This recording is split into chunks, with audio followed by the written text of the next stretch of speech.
Good morning, DJ and PK. It's 97.5 The Zone. Welcome in on a Tuesday morning. A really good NBA playoff game last night. So intriguing. It's a little bit of a Rorschach test. You know, everybody sees the same ink blots, but what do you see? I see a giraffe, and you see a rainbow, whatever. Did Dallas lose that game, or did Oklahoma City win it? I personally think a lot of things had to go the Thunder's way down the stretch. They had to make some things happen, and Shai Gilgeous-Alexander made things happen. He needed to be ruthless on those mid-range twos, and he was ruthless. He hit some really big 15, 18-foot shots. And at the same time, Dallas opened the door for him, missing clutch free throws. Even when they fell behind after they were up like 86-80 midway through the fourth quarter, and they fall behind, Luka's got a chance to hit 2 free throws and tie it up in the final minute, and he misses the first one. Dallas went 12 of 23 at the free throw line. They opened the door, left 11 points at the line in a 4-point loss, and Shai Gilgeous-Alexander and the Thunder walked right through that door. They win 196. They tie that series at 2 games apiece. Donovan Mitchell did not play for Cleveland with the calf injury. The Cavaliers, they battled, they hung tough, but Boston is just too good. And so they win that game, and they go up 3-1. We're going to take a break. We got more basketball coming up with Steve Cleveland next. And then Dustin Smith talking QB Elite, Spanish Fork High School coach, talking about the quarterback situations at Utah and BYU. We will get to that coming up later in the hour. DJ and PK, it's 97.5 The Zone. DJ and PK, proudly presented by Murdoch Hyundai, Utah's #1 Hyundai dealer for 18 years in a row. Steve Cleveland joined us late in yesterday's show to talk hoops. Obviously, at that point, he didn't know the Celtics would go up 3-1, but I bet he suspected it. And that the Thunder would win and tie that series with the Mavs 2-2. But here's Steve Cleveland talking hoops with PK and I. Steve, man, you coached in the right era. You got out at the right time. This NIL stuff, your head would just explode, wouldn't it? Like, you had enough problems to deal with. This just seems like one more problem, but it's not, because it's a problem with every player, and you spend a lot of energy on the players you don't get in the NIL. There's a whole budget, and then you've got jealousy in the locker room when guys find out how much money they're making. Once upon a time, just a few years ago, I think the number was you need $2.5 million to put an NCAA team together, and now I've heard 3 or 4. But I'm thinking the price tag must be going up, because there's a report this morning that Great Osabar is getting $2 million to go to Washington with Danny Sprinkle. Man, there's no discount for knowing Danny and playing for 2 schools in 3 years with him. $2 million. That is top dollar in the college basketball world right now, isn't it? Or have you heard something different? I'm wondering what Danny makes a year. He probably makes 2 or 3. I'm not sure. You know what his salary is? I'll look while you talk. I'll search and see if I can find that.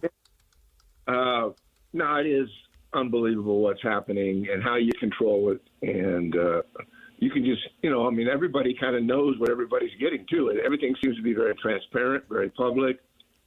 And you need an assistant just full time to deal with that and deal with the mindset of these young people. And, and guys are playing, and especially as you get towards the ends of seasons. And you start seeing, the team played really well, or maybe they struggled a little bit. And so you're constantly, day in and day out, you're recruiting. You're always recruiting. It doesn't matter if you're at the beginning of the year or the end of the year. But when you throw in millions of dollars that are being thrown out there for collegiate players, it could be really destructive to a team.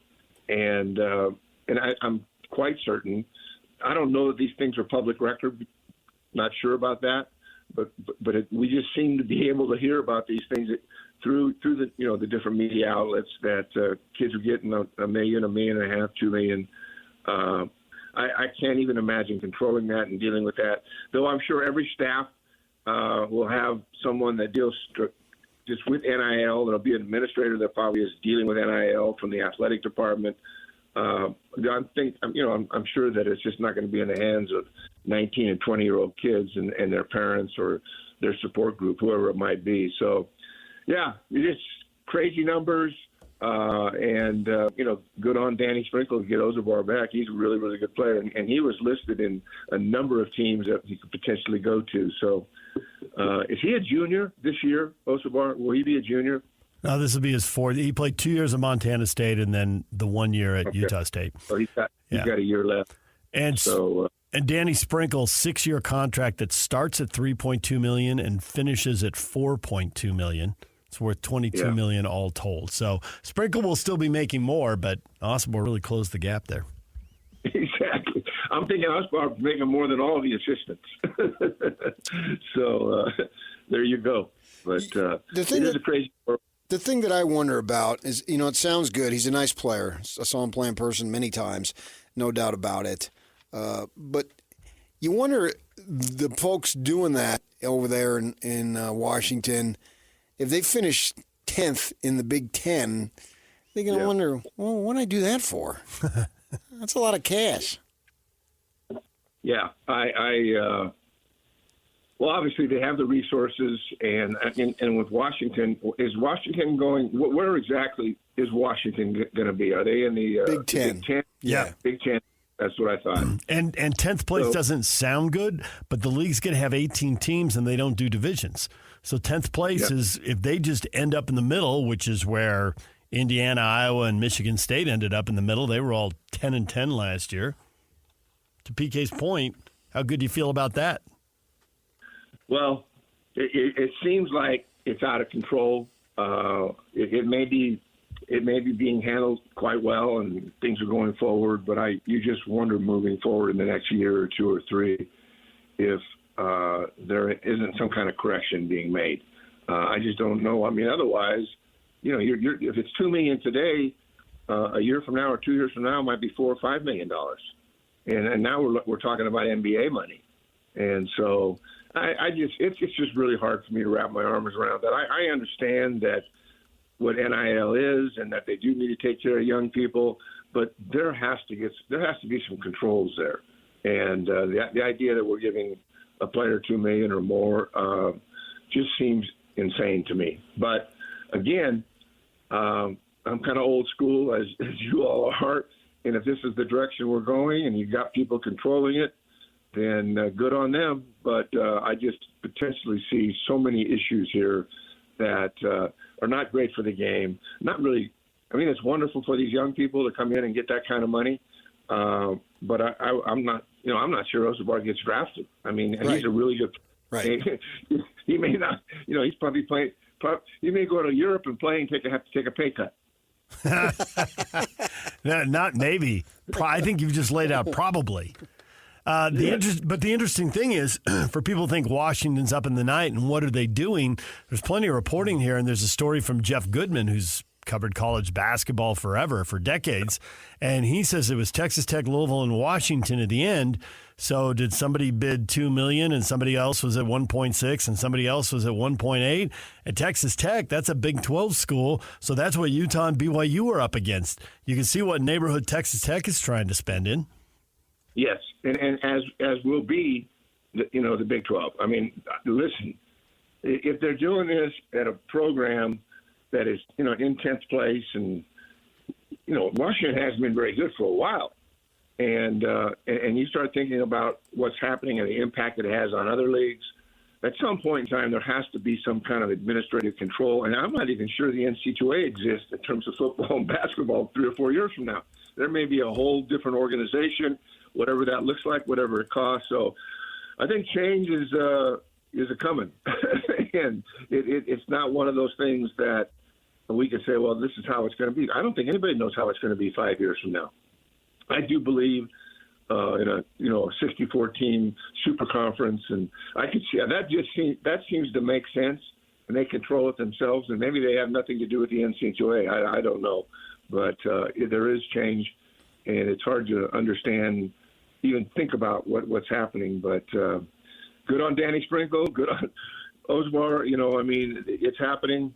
It's changing their lives, and hopefully, they can put it together and win some games and be competitive again, because Washington hasn't been competitive for a while. Right. Yeah. No doubt about it. The changing world is just going crazy, but at the same time, Kyle Whittingham does an ad. He says that NIL is not the future; it's now. And if you don't jump in and embrace it and run with it, you're going to be left behind. Kyle made a statement I think over last football season, he believes there'll come a time in the short order where the top 25, the ranking that comes out each week, it will correspond to the top 25 NIL money available. And that's how strong he believes this thing is going. Well, and he would know. He's at the heart of it. And he's talking to all the right people, and that doesn't surprise me at all based upon what's just happening in the last 24 months. But it's jumped to a whole nother level. And you know what? Kyle's right. You're in a system. You need to embrace it. And if you want to continue to compete, you got to do that. I can't even imagine how you manage a culture of a team where guys are getting $2 million and guys are getting $50,000, and where they are in the pecking order, and the jealousy that can come from that, the disdain that comes from that. I mean, I'm not around it, and I'm not inside it, but I've been around people enough to know that guys come into the office midway through the year. They're on a $50,000 a year, NIL, and they say, "Hey, listen, we've got about 10 games left. Where are we at?" I mean, those conversations are probably going to happen. And it was like, "You selfish, da-da-da-da-da." No, that's the reality. That's the reality. I'm not sure how that works. You better have, administratively, you better have people on top of that. And you better be communicating that. Everybody's got to be really transparent. This is what it is. I mean, I could see where all these numbers, you're talking about numbers that are all transparent. And now we see where it is, and you see how that impacts recruiting, and guys can take a look at it. And we've talked about this before, but we all know now that you can go to 4 different schools in 4 different years and work that NIL deal and work the opportunity to play at different levels. Wow, you need to add 2 or 3 more staff players just to deal with that. I guess the coaches have to give the message like everybody wants NIL, and that money is going to go to winners, and it's going to go to players who get better. So you've got to be in the gym putting up shots. If you're a lazy defender, if you don't run the floor, like that video's out there for everybody. I mean, great awesome boy. The best thing you can say about him is for a big man, he was tremendous at running the floor. He was so like, hey, if you want it, you got to go get it. And every time he switched ends, every time he got out in front on a break, it was an easy dunk. It was impressive. It lit up the crowd, and it makes coaches say, I got to have that guy at Louisville and Texas Tech and Washington. So I guess and the other thing as a coach is you better not spend your entire NIL budget, so you have to put out a fire at the middle of the year. Don't let the players know you have it because they'll come for it. But you better be sitting on a little cash. Yeah, no question about that. And you're right. I just wonder how it's going to impact all the intangibles in the game that we always talk about, in terms of the unity that you need to be intentional about what we're going to do and how we're going to, be a group that's together, and all of those intangible things. Do they become less important now, and it's more about numbers, and it's more about the next step, the next level? I mean, I don't know a college coach that I've been around that doesn't have the heart in the right place, and they're just having to make some adjustments, because keeping teams together, and all of a sudden you start losing games, and it impacts a lot of things. And all of a sudden you're always thinking about recruiting the whole year. Forget about NIL.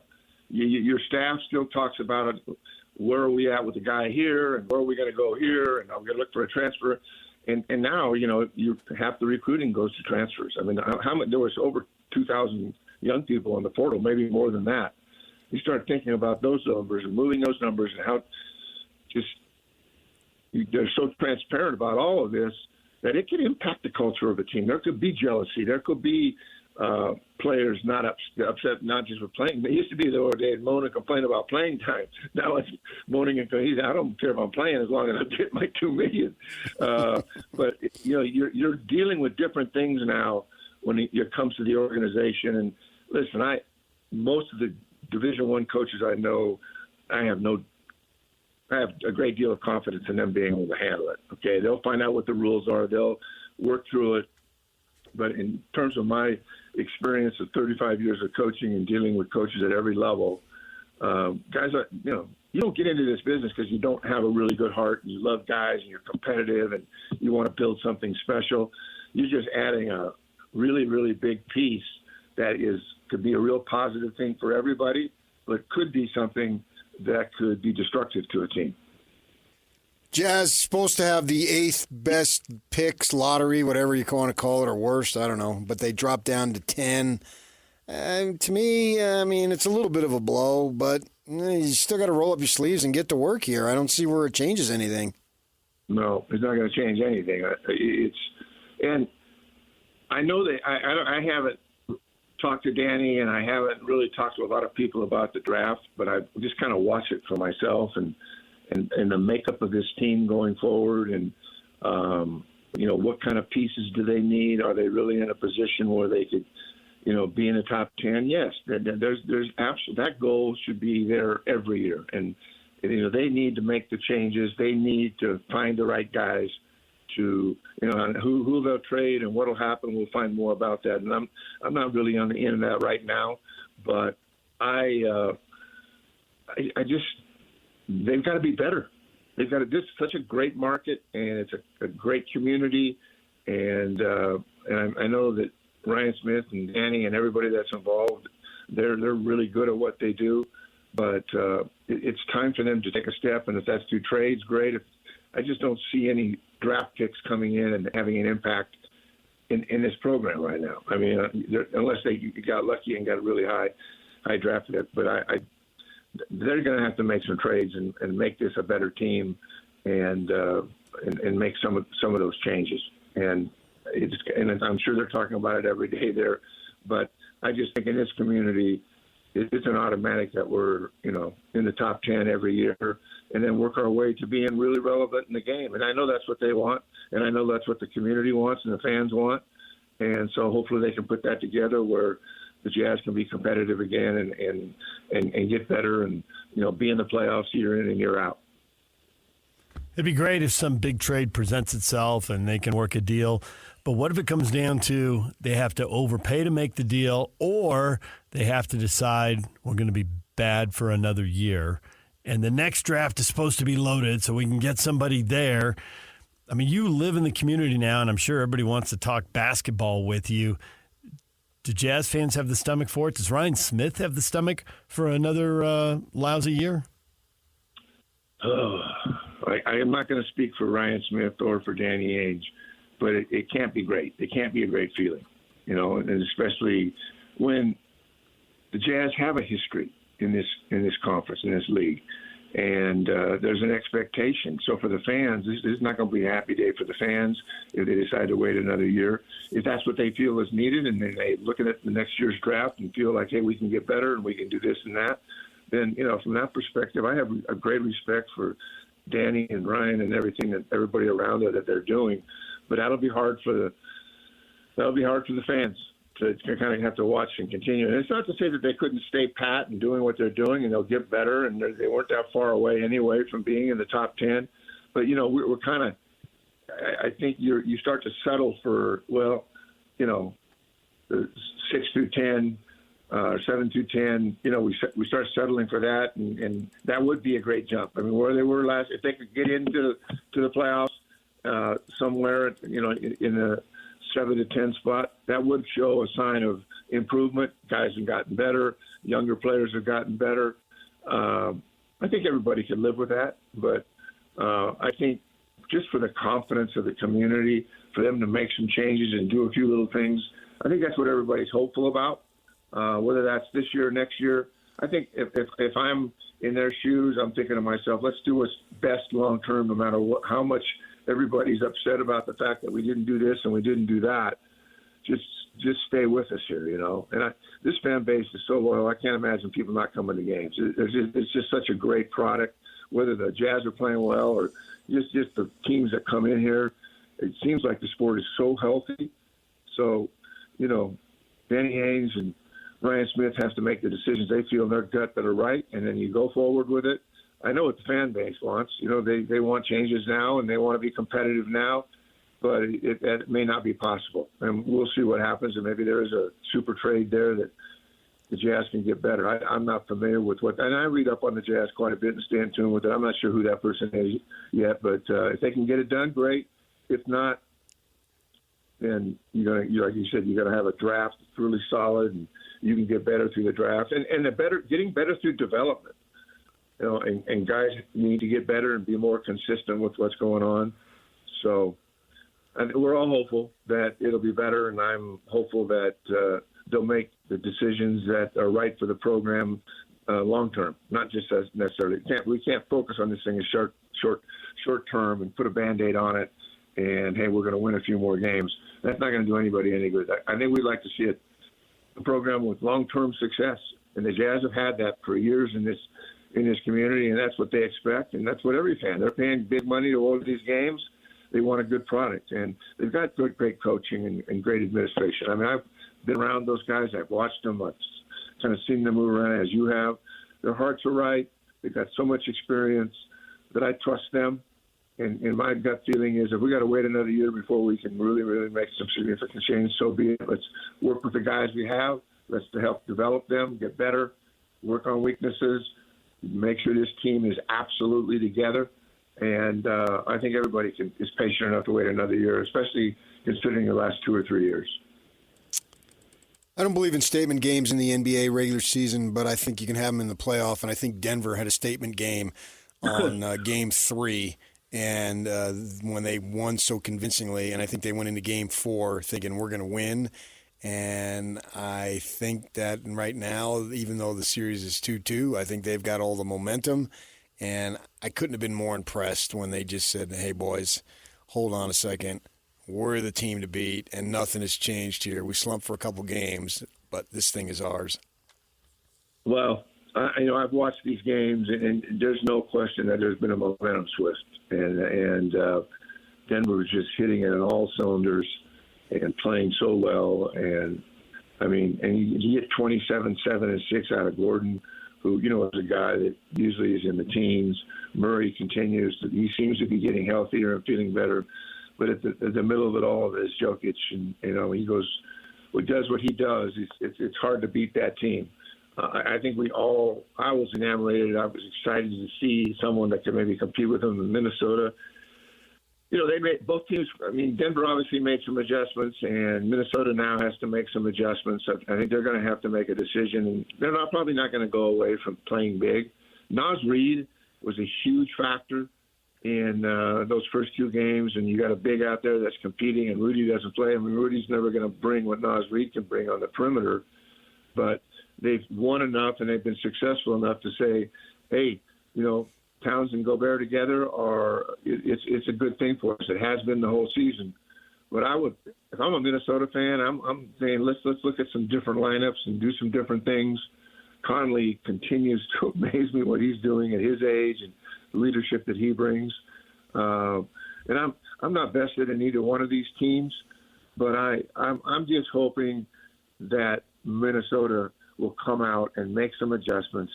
And I know they're playing at home, but they beat them at home. That's where they won their game. So I'm sure Minnesota's not just going to quietly go away. But you're right, Denver has just been special, and they've taken it up a notch, and they've had that experience.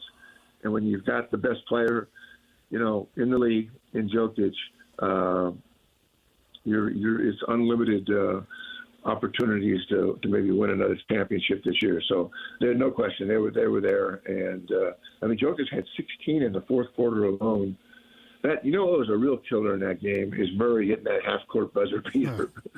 It's like just a slap in the face as we go into halftime. So, in my heart, there's a lot of Minnesota in me wanting to pull for these guys and see them pull off the upset. But what I saw yesterday, it doesn't appear that that's going to change. I've praised Mike Conley enough that PK gave him a nickname. Tell him, PK. Well, he just brings such a calm feeling that I called him Mike Comley, which I thought was funny. What the heck? Oh, I do like that. I like that. But he did it to mock me for praising Conley, so I didn't like it. He's not mocking you, so you're fine with it.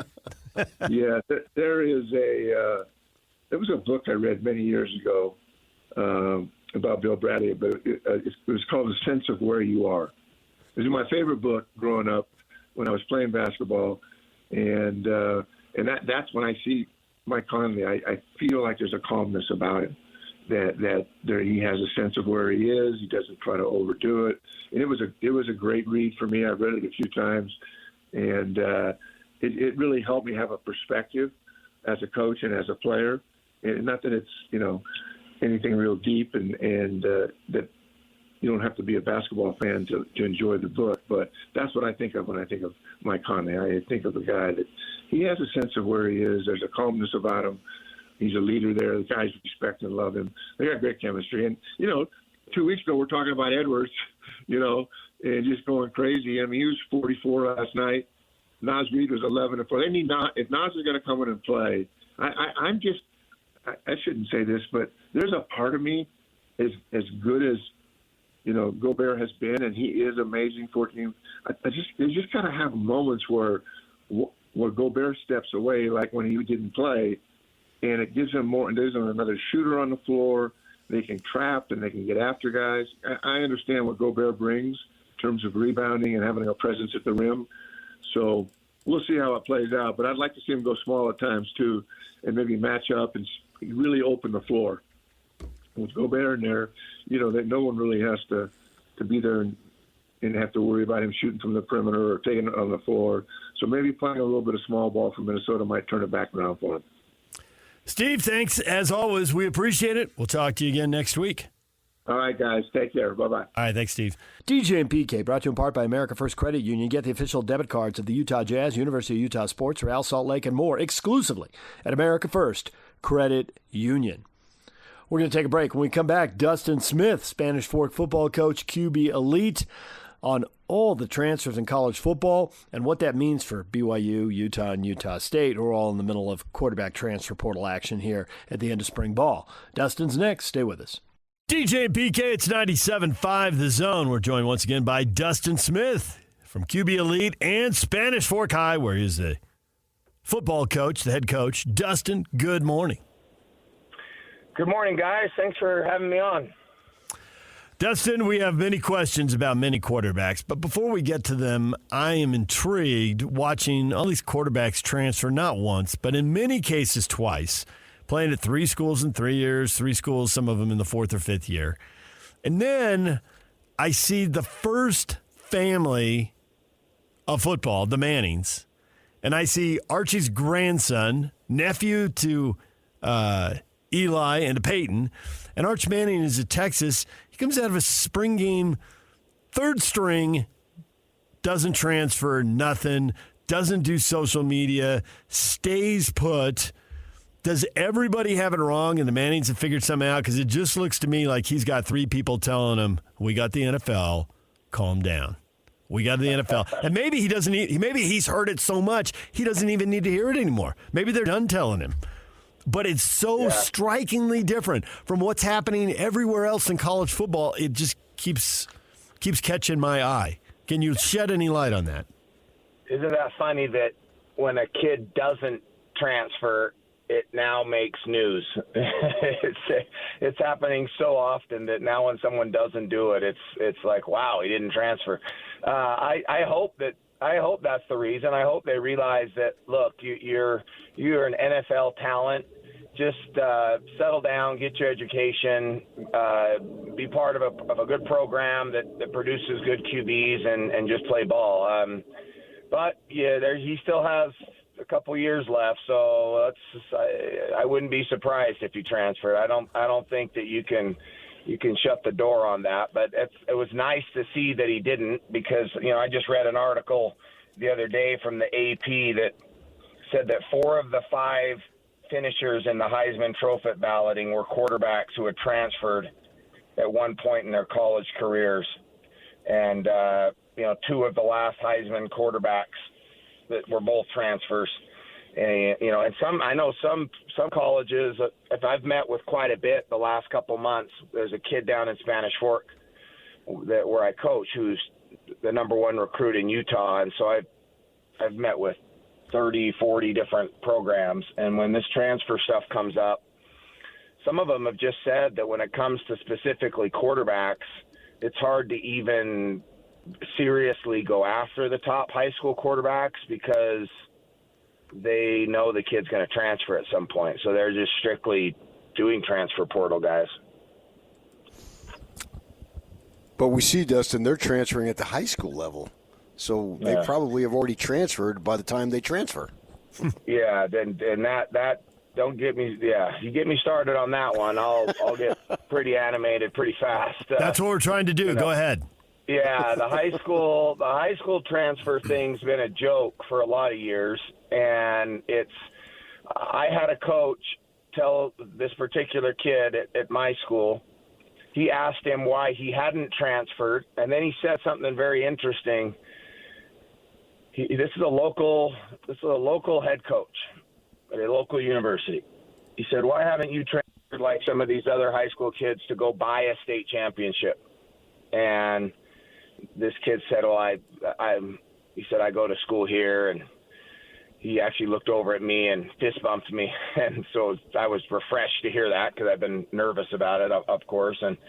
And the coach said, "I'm glad to hear that, because had I found out, or if I find out that you do transfer, or if you had been a transfer kid, you would be much less appealing to us." And he said, "We probably would stop recruiting you." Because again, they're starting to see the trend, the red flags, that if these kids are going to do it at the high school level, especially when they're already good players who can make it without, there's this for whatever reason, this opinion that if you don't go to certain schools, you all of a sudden don't know how to play football, and they're not going to find you, and you're not, that the school is the reason, the high school is the reason you made it to college, not your size, weight, speed, talent, ability. It's the school, and it's not. It's you. It's the kid. It's his measurables and his ability, and these coaches see these transfers happening at the high school level as much as they are, and they know that, well, geez, if he's going to do it to his high school buddies who he grew up playing with, you're dang sure we're probably going to see it at the college level when people start throwing serious money at him. So on the one hand, we can decry all these transfers, and that's fun, and I think there's some truth to it. But on the other hand, there's people listening to this going, yeah, if all the Heisman Trophy finalists transferred, and if a bunch of the Heisman Trophy winners transferred, maybe those kids just made the best decision for them. And every situation is different, right? I mean, Caleb Williams is #1 pick in the draft. He transferred, but he transferred to follow a coach, and that's different than someone who's complaining about their playing time, right? So there's always these different bits of information that shape people's decision. So should we be that wound up about it? It's tough right now because transferring at the college level, it can help everybody. If you're a third or fourth string quarterback who's not going to play and you transfer, it can open up a chance for a school to have another scholarship to use maybe at another position.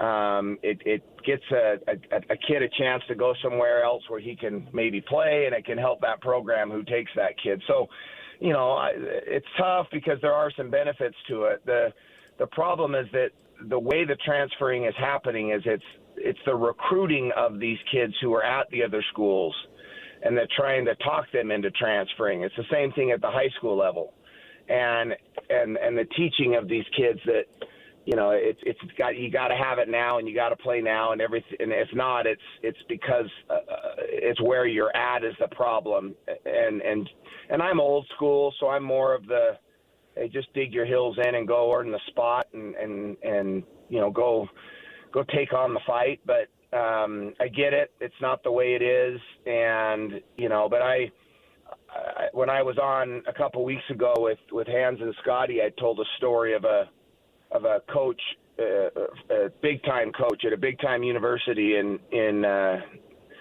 here in America, talk about his program being the only program, and you'll figure out who I'm talking about here quickly, the only program in the country who has an owner. And he's saying this to me and a 17-year-old kid, and he asked me how much Robert Kraft and Jerry Jones were worth in the NFL. And then I had no idea, and he told me like $4 billion or $12 billion, and then he said, how much is Phil Knight worth? And I said, And he said $40 billion. And then he said his point was, you'll be taken care of. And, and so I told the kid, I said, well, take him at his word. He's not lying. They're going to take care of you if you go up there. But also take him at his word that there's an owner there and it's a business, which means if you don't produce, there's somebody else out there that they've got tentacles and fingers out there searching around for what other kid is out there, and they'll throw crazy amounts of money at that kid, and you might be gone immediately. So, or not playing, and then you're thrown into the transfer portal. And, what some of these schools are doing in the transfer portal right now is they're finding kids. They're waiting for these other schools to find these kids, find out what their NILs are. And then a day or two before the transfer portal closes, they're swooping in, offering the kid more money, getting the kid to leave. Then the transfer portal closes, and you've got a school that thought they had a kid coming in, and other kids who are now stuck because these guys come in, and it's just a bidding war. And most of these transfers, I don't think have to do with, well, if I go there, I'll have a chance to win a Heisman. I think it simply has to do with who's going to pay me more. Well, McKay Hillstead transferred from Utah State to BYU, and there's some talk that he gets there after spring ball, but that when camp starts in August, that he's got a legitimate chance to win the job in the 3 weeks before they get into game week for the first game. And you know of this player. Why do you think that's the case, if you think that's the case? Well, he's one of the kids, too, that I was disappointed when I heard he was transferring. I was disappointed when I heard Bronson Barron was transferring from Weber State. He went out to Western Kentucky, and then now he's at Southern Utah. He was a local kid out of American Fork High School. I was disappointed when Jackson Dart left USC, and so I am happy for the Utah quarterbacks, and I'm happy that BYU and Utah are recruiting local quarterbacks again, because there was a large span there where they weren't. And I think their best quarterbacks, the Utah kids are showing that they can play, not just here locally. You look at BYU's success recently at the quarterback position, it's been from Utah kids, but kids who are going and starting at Boise State and at Ole Miss and who are backups right now. There's a backup at USC who's from Utah quarterback. And in the case of McKay, I was bummed that he left Utah State because I know that they were planning on him there, and he and Cooper Laga, another Utah kid Cooper ended up at Tulsa, both left Utah State. McKay is a very unique player who has some very unique characteristics about him, not just athletically. He's of the two big-time QBs they've had come through BYU, meaning when I say big-time, I'm talking Zach and Jaron. McKay is quicker and more agile than both of them, and Jaron and Zach are super athletic kids. McKay is quicker and faster and accelerates faster. Now, he's not as tall as them, but he can make the same throws. He's got the arm. He doesn't have quite the arm strength that those two had yet, but I think he can get there. But his release is so quick. He's a smart sponge type kid. He learns quickly. And that's why I think he's going to get in there. I don't know the quarterback room super well at BYU. I've worked with one of their guys, but the other guys, I know their transfers. And I don't know if they've had the kind of big time, Division I reps yet to really prove themselves. And McKay did up at Utah State. He did have some games where he had to start and play, and he did well. And he's a gritty, tough kid that I think is going to endear himself to the offensive line really fast and to the receivers and the coaching staff there. And, I don't want to put too much pressure, but I think he's a special talent who, when he gets out there and gets doing his thing, is going to be fun to watch. And he's a glue guy. He's a guy that other on the team are going to stick to just because of his personality and his work ethic and his humility. And, so I think it's a great fit for him. I think it's a great get for BYU, and he's a BYU type kid who's just going to put his head down and work, and he does have some very unique skill sets. Are you worried about his lack of size? Because we've heard from multiple people who thought he took a big hit, got hurt, and after that wasn't the same. What about durability? Yeah, I'm worried about his size, his weight, not his height. He's put weight on and gotten stronger. But, you know, they were saying the same thing about Jaron when he took his concussion, ironically up at the big one up in Logan, up at Utah State. But you know, I'm not overly concerned by that. He's putting on weight. I mean, he's pushing 190 pounds. He's just not very tall. I mean, he's 5'10". But I think that's although it would be ideal to have a taller quarterback, and there are some benefits to that. I think that's overhyped, and we've seen plenty of quarterbacks 6 feet and shorter who have been very good at especially at the college level. Most of the quarterbacks the last 5 years that have played in national championship games in NCAA have been 6 feet or shorter and done great. So the height thing doesn't get me, but the durability, especially from guys who like to move and run. You know, Jaron Howell had to learn this at BYU to, not try to play running back there, to learn how to get out of bounds and slide and throw the ball away. And when he did that, he became a much more efficient player and a much more valuable because he was available. He wasn't getting hurt as much. So, and he learned the hard way in the NFL when he took off and tried to run for a touchdown against the Falcons and took a big hit and dealt with another concussion. So I'm hoping, crossing my fingers, that McKay has learned his lesson and that, yes, he uses his legs to be efficient in the pocket and to extend plays and to maybe make some passing plays, but not to get down there and take linebackers on 5, 6, 7 yards downfield. Because if that's the case, then yes, I am worried about it. Every quarterback, but especially a guy who's a little bit smaller, taking some hits from some of these guys and then getting hurt because he is a smaller kid. I wanted to bring up the star rating because that gets our attention. 3-star, okay, halfway decent. 4-star, we start to get excited. 5-star, we're over the moon in excitement. You take a kid like the Sam Hewitt, has the lineage with the Hewitt brothers in there in Seattle area, and he's a 5-star. He goes to Washington, stays local. They bring in Penix. He takes off, goes to Cal Poly, and now he's transferring to Utah. He's a 5-star, but he's in at least his 3rd year going on, if not his 4th year, and really hasn't had the big-time success. What do you make of this star ranking in terms of its validity? Because there seems like there's a lot of kids that they hand out these star rankings almost like candy and Halloween, and it sort of has to follow them, and if they don't live up to it, they're a disappointment. Yeah, that's I think unfortunate for the kids. That's another subject when you start talking about mental health and athletes and things. These star rankings and the social media pressure is a real thing. It's a real thing with college athletes and high school athletes.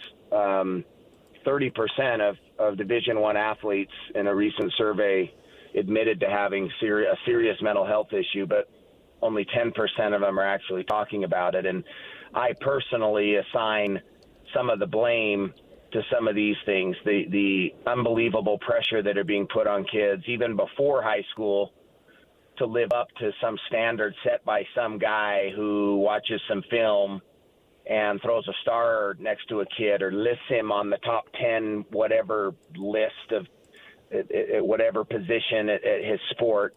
And then there's this expectation that he or she has to live up to it. And I've never looked at the star rating personally to judge a kid. I mean, sometimes I've seen kids and seen the star next to them and thought, I didn't know that. I wonder how they figure that out. Is it because this kid spent all the money to go to all these camps to be seen by all these guys? There's got to be some financial incentive to.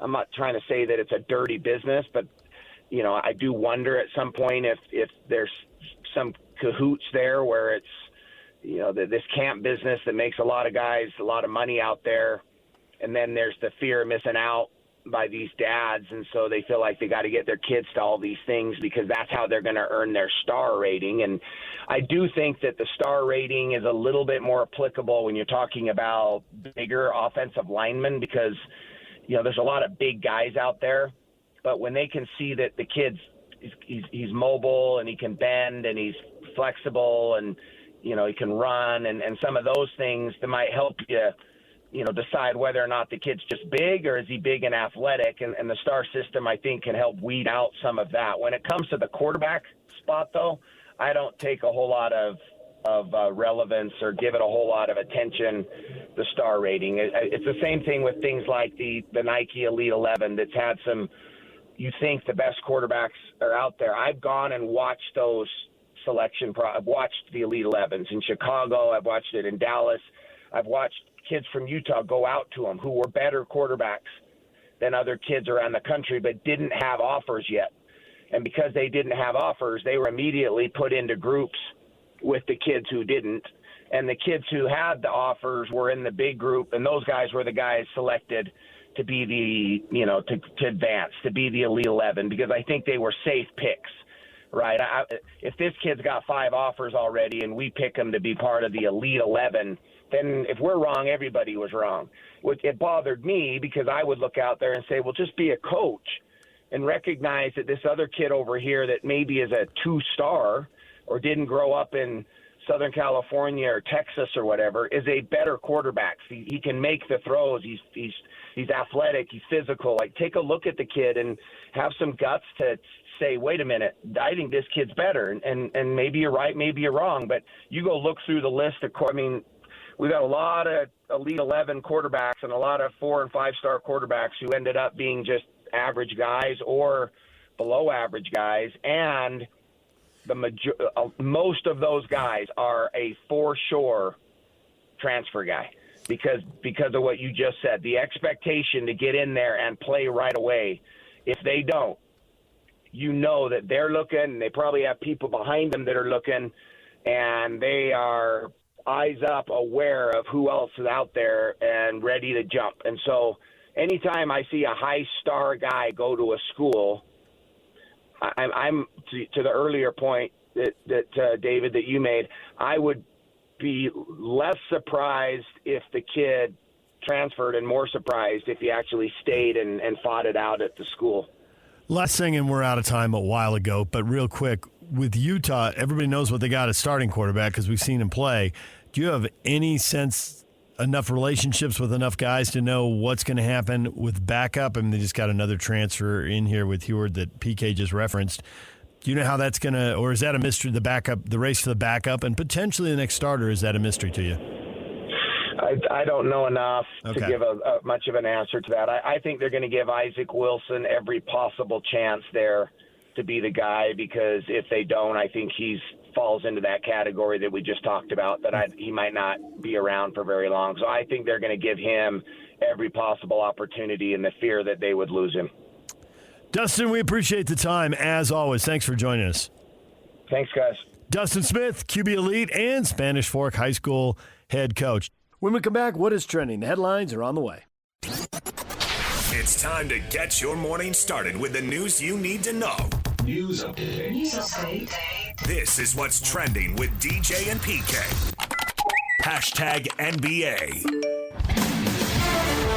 Beats Tatum and Tristan Thompson. Tatum switches back to the right hand, drives now on Strus, gets to the dotted line, squares and hits.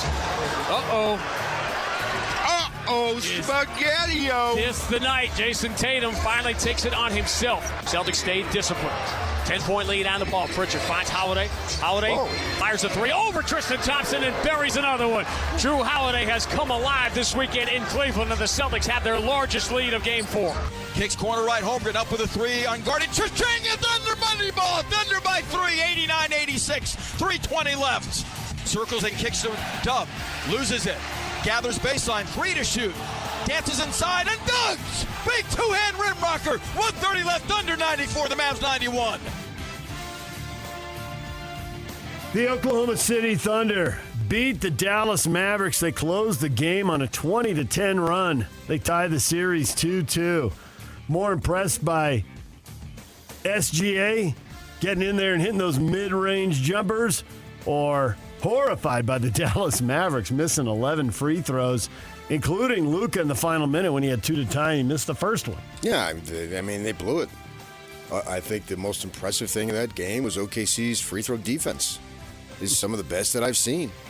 With the game on the line, Dallas couldn't do it multiple times. SGA, yeah, that's what he does. He's a taller Ja Morant. A similar type player, only he's a little taller.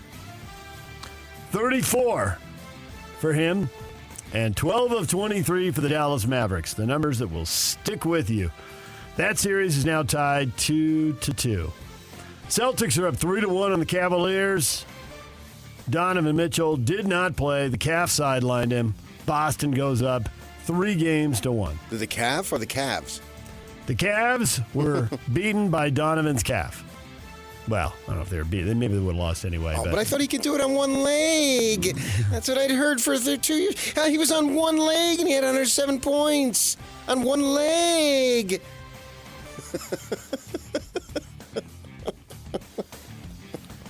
Lakers star LeBron James sat courtside to watch the Cavs and the Celtics, fueling speculation about his future. He could opt out and become a free agent this summer.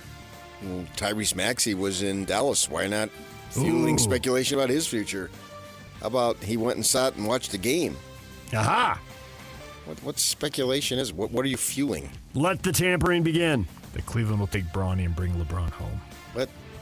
How's that? He's a free agent. How's that tampering? He's not a free agent yet until July 1st. The letter of the law never applies in the NBA. Everybody's talking. He doesn't talk. He tells. You will draft Bronny, and I will come home. He dictates the terms. You're thinking he needs to have conversations? Telepathy. At this point? He just stares at them. Here's what you'll do. That's what his conversation is. Bronny measured a shade over 6'1" at the NBA Combine and was the second best shooter in the three-point drills. That's random. Take that. DJ PK. Hashtag NFL. The coverage and blocking units will get a little bit bigger because we're reducing the amount of space we're running in.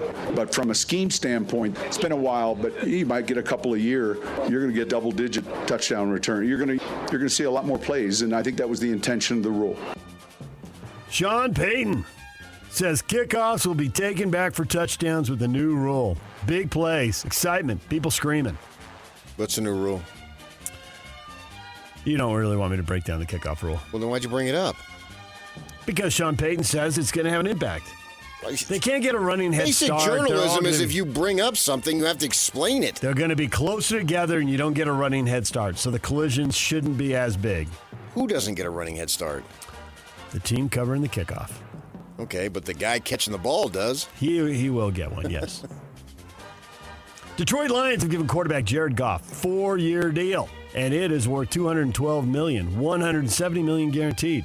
So he's the highest paid Detroit Lion ever, second highest paid quarterback in the league, trailing the Bengals' Joe Burrow, who's at $55 million a year. This is $54 million a year.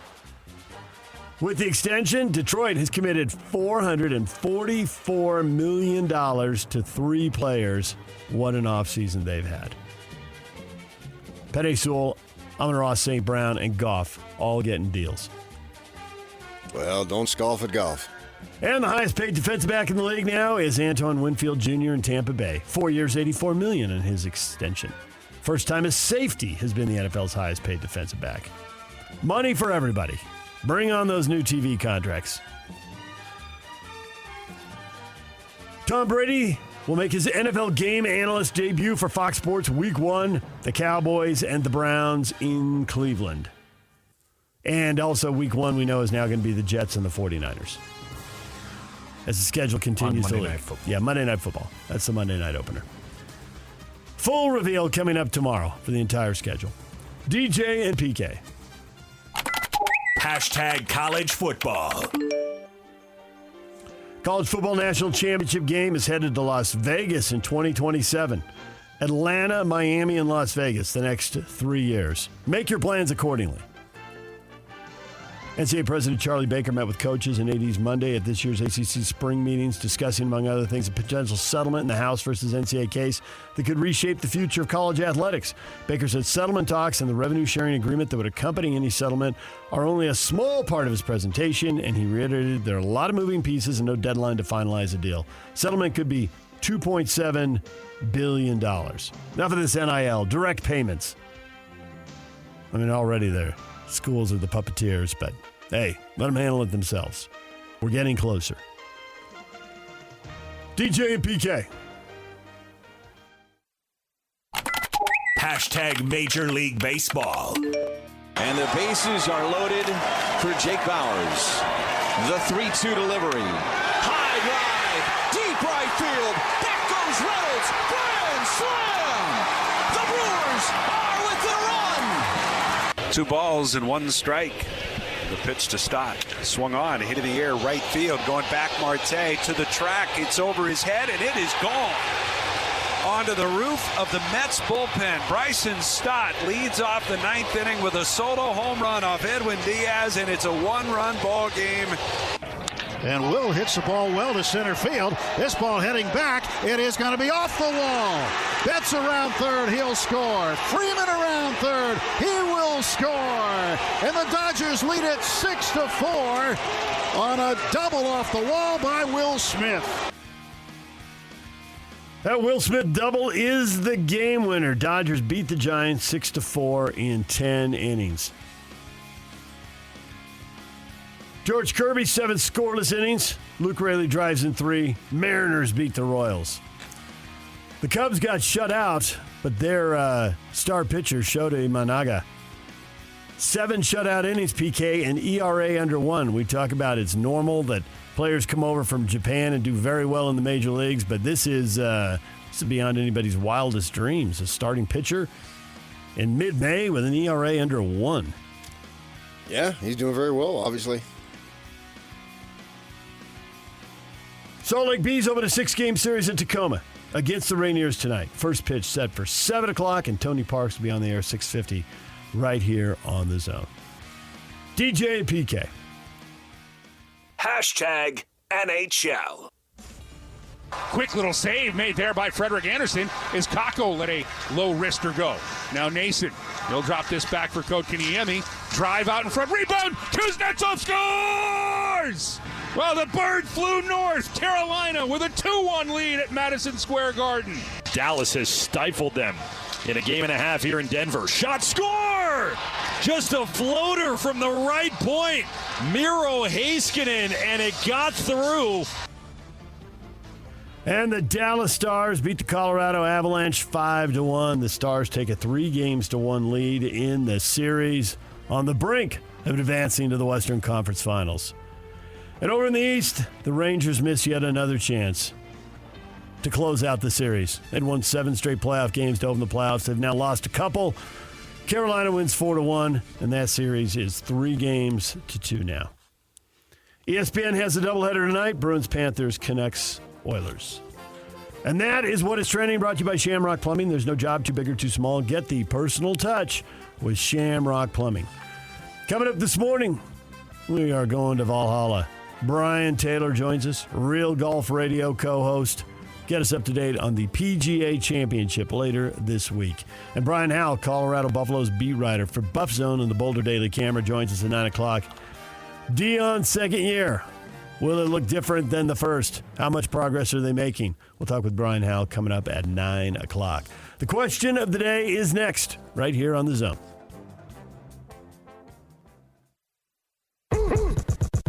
Ladies and gentlemen, may I present... This is JJ and Alex. Let's say they do make the college football playoff this year for the first time and they win that Big 12 championship. That will have been 2 Pac-12 championships and a Big 12 championship in 4 years. You don't want to keep riding that wave? You're killing it recruiting. You're bringing in guys. I think the challenge would be, what do you do post-Cam Rising? The challenges remain. A national championship would remain. Kyle Whittingham keeps checking boxes during his career, and everyone says you can't do this, you can't do that. Well, 1 Pac-12 championships back-to-back. Now he has a chance to win a Big 12 championship. Cross that off the list. What's next? College football playoff, cross that off the list. Semifinal, cross that off. Catch JJ and Alex afternoons from 3 to 6. Presented by G2G Bars on 97.5, the KSL Sports Zone. Hot Takes or Toast is brought to you by Siegfried and Jensen with 30 years of serving Utah. Mm-hmm. Were you serious with today's question, or did you just want me to say Zach baked Edie? Well, they're having the combine in Chicago right now, and so you're getting measurements, you're seeing stuff. So, yeah, I think it's a legitimate question. I mean, this guy's a two-time NCAA Player of the Year for the John Wooden. I voted for him both times. His stats against UConn were awesome, and UConn's got like 7 big guys they can throw at you. Seemed like they had an assembly line of dudes, and obviously they had a really good team. The UConn Huskies did in winning it all. I think you can argue strongly that they were better than last year when they won it all. And Edey has played well through every form of test that he's had, but somehow his game doesn't translate because he can't guard the pick and roll. I mean, and every center in the league is just a lockdown pick and roll defender. It's unbelievable when they put those 7-footers out there. Nobody can do anything in this game. That's ridiculous.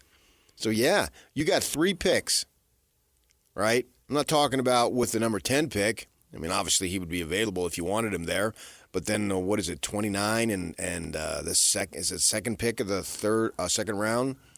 So what's it, like 32? 10, 29, and 32. Yeah. You have an opportunity to add this guy. Jazz fans largely not interested. Tony, no. He can't shoot outside 6 feet and he's slow. That's not true. We need 3-point shooters. He can shoot the 3. Joe, get another useless big guy? And the guy towers over everyone, but let little guard stop the ball. He likes to hold it down at his waist. Well, then, Joe, not impressed. Just hold it up about the chest level, and you'll be fine. There you go. That's not like a major adjustment, is it? All you got to do is just move the ball up, and you're good to go. Hold it over your head. You're already 7 feet tall. Well, 7'4" in his case. Matt, hell to the nah! 4 exclamation points. Is he not better than Kessler? Which seems like every time Danny Ray talks about him, he's not very good. Yeah, he's lukewarm at best on Kessler.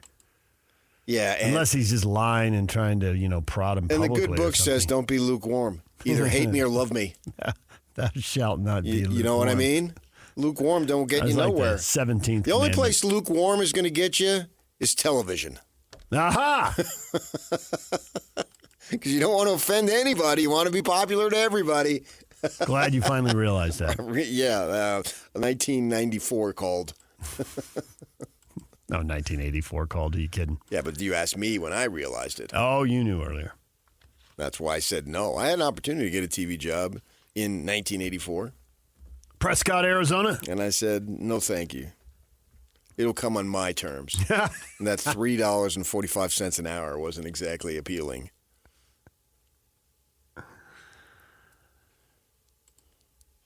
There are a few people who seem a little interested. Don, well, he's a reach at 10. Mock drafts seem to have him going 15 to 20. I wonder who isn't a reach at 10, though. Will anyone who they choose, at least minimally, would be a reach? Well, someone will be projected there, so won't reach, but as what you're saying is that everybody's going to be flawed there. And to get what they're looking for, they're going to have a little vision, do a little development. Yeah, well, I think no matter what, name me a player in this draft that's not going to have to develop. Right. So Wembayama had to develop. Well, not a lot. But they don't come ready-made very often. Yeah, I don't think that there was much concern there.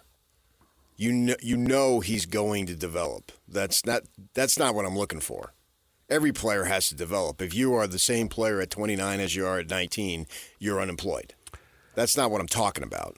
I'm talking about, do you know, or what is your level of confidence that he will develop? Wembayama, 0 concern, 100% confidence that he's going to develop. Brandon Miller, 95% confidence that he's going to develop. But where the Jazz drafted last year and where they'll be drafting this year, there'll be a little bit of confidence and a nice slice of doubt. Yes.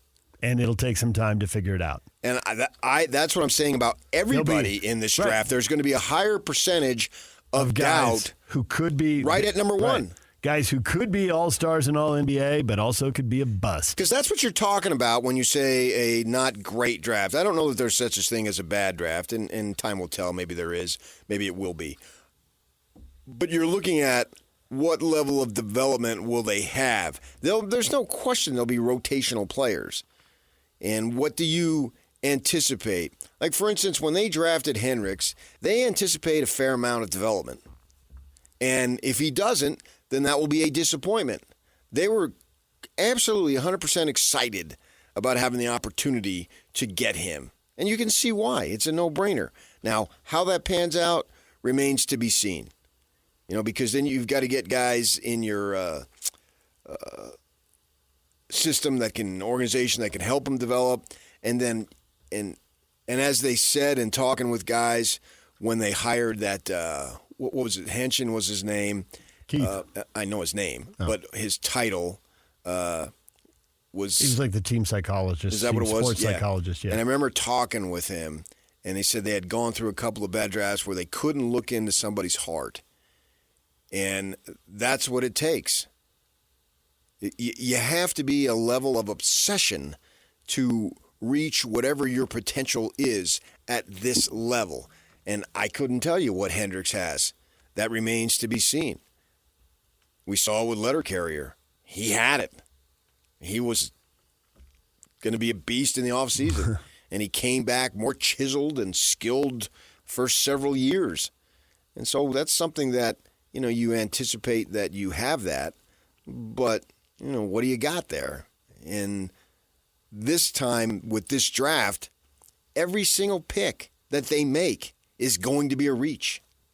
So do you reach for something that has more of a proven commodity at a lower level? Do you swing for the fences or do you slap that ball to right field and take a base hit?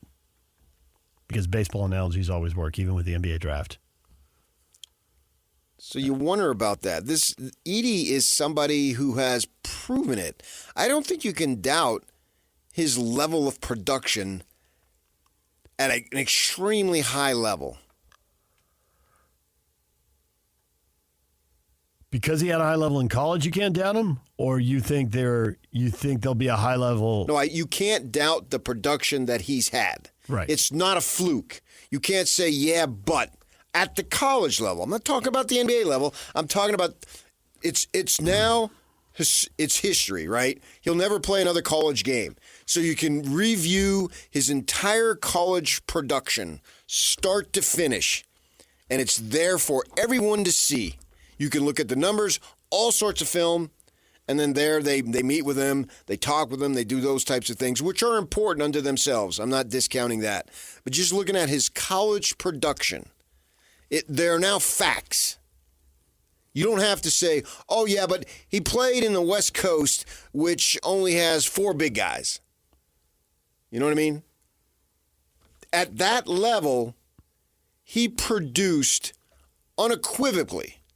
You can't argue it at all. There's no argument. I can't think of any but.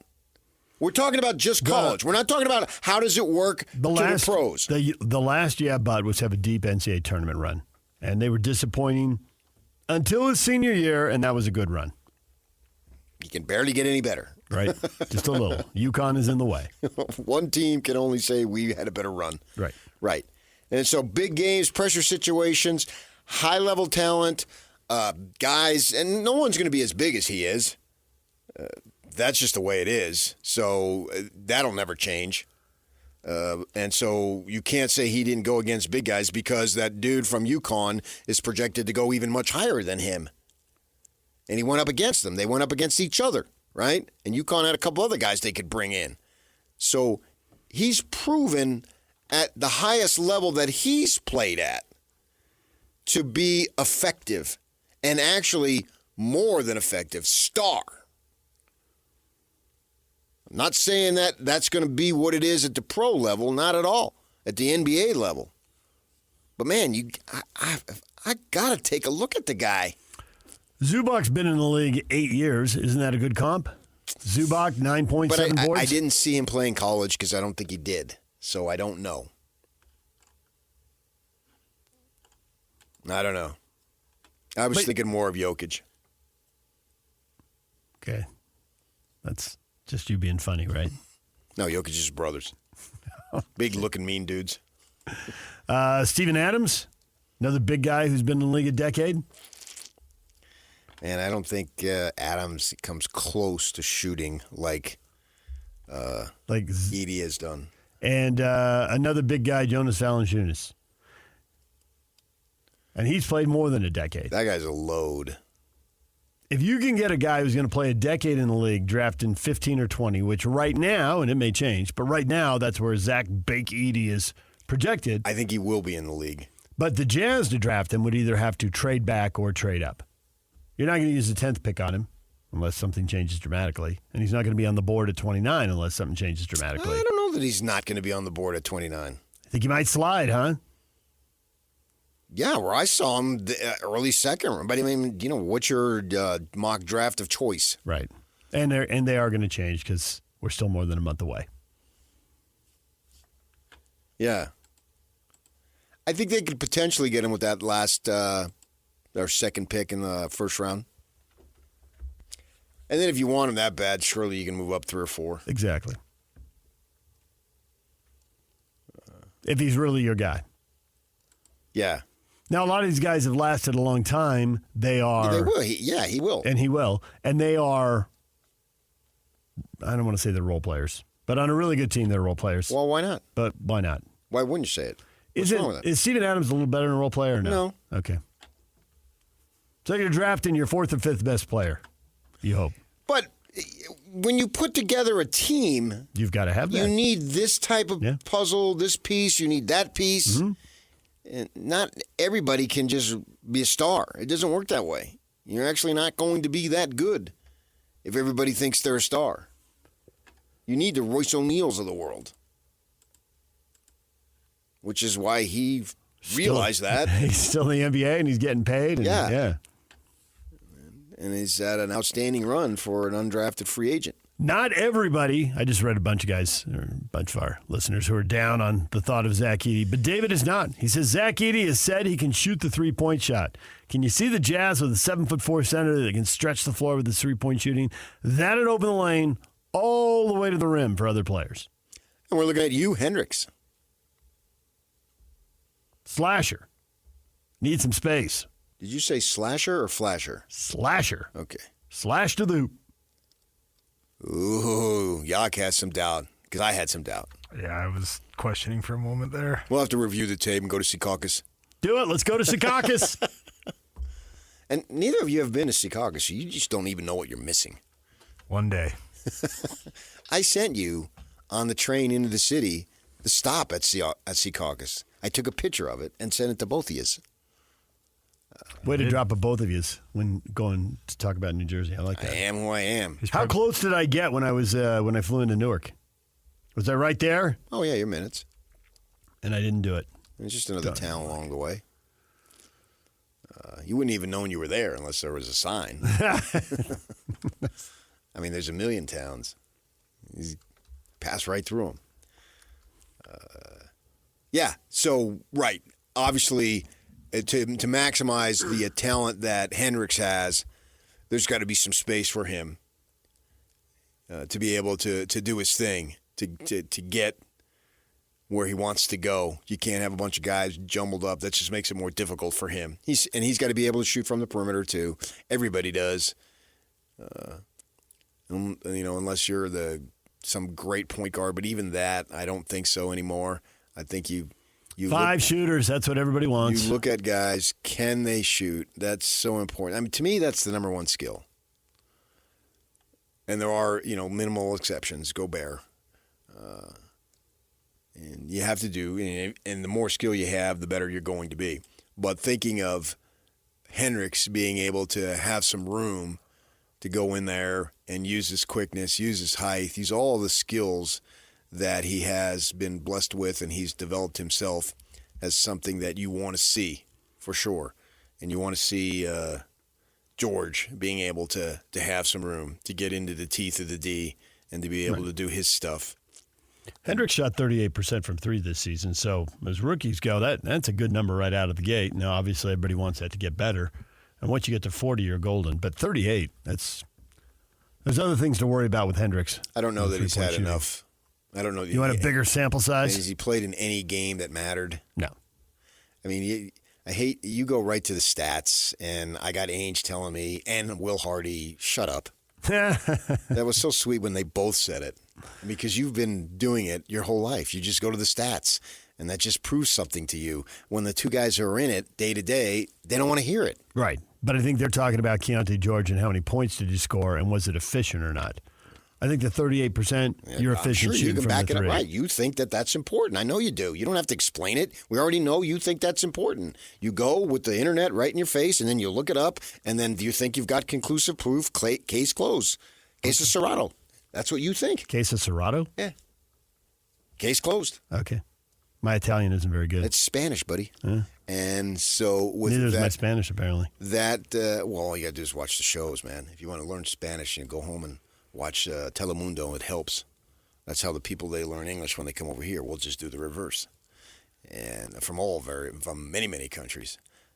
That's a John Rahm. He said he learned it through TV and rap music. And now he gives all of his interviews in English, and you would think this guy was practically born in the country. I think he was born in Phoenix, or Tempe, supposed to go into ASU. Right. When he got there, he didn't know a word of English. Yeah. And then he within months, he picked it up, and now you look at him go, and he's out there swearing on hot mics in English all the time. So I want to see him be able to, speaking of Hendricks, be able to utilize all the skills, because if you do that, then that's when you have the opportunity to become somebody. And the Jazz are going to need that. They need players, obviously, it's a big old duh, to become somebody. They don't need specialists. They need great players who can come as close to they possibly can as doing it all given their position. Meaning Keontae George is not going to average 9 boards a game. You know what I mean? That's not who he is. But what he can be, he needs to get as close to that as he can be. Because if he can't and they don't get that, then they're sort of going to be running in place for a while until they make some really significant moves. You know, George showed nice, but do we really know? Is he going to be a big-time player? I don't know. There's no way to know that. Is Henry going to be a big-time player? I don't know. Too early to know. I mean, really, I got nobody on that team right now that I can say is a big-time player. And you can go to marketing, but all I got to do is go to Ainge talking to me about, tell me what they do in the playoffs. The very boss, I got the bosses on my side. You got stats on your side. I got the bosses on my side. And I agree with them. You don't know until they get there and prove it, and then prove it again and again. Because you can't just have a hot series or whatever. That's not greatness. Greatness in this league is defined by years in the postseason. That's greatness. And then when you have that, then as you do your heroics in the regular season, they become more legitimate. But if they're not backed up by anything in the postseason, they're sort of hollow. So do you think Zach Edey, off what you saw in the college postseason, will translate to that? I mean, it's a different game. Level, man, that would be a huge miss. But there have been huge misses before. And there's, and we've got the guy who say, well, he says he can shoot the three. What about playing the other way? If you have 4 3-point shooters around Zach Edey, and everybody's got to stay matched up on the perimeter, do you trust Edey to beat Jonas, Zubac, Adams, or Valanciunas one-on-one in the paint? Yes. Because in the college game, when you have Big Ten games, that was just crowd the paint and just try to get as many bodies between him and the rim as possible.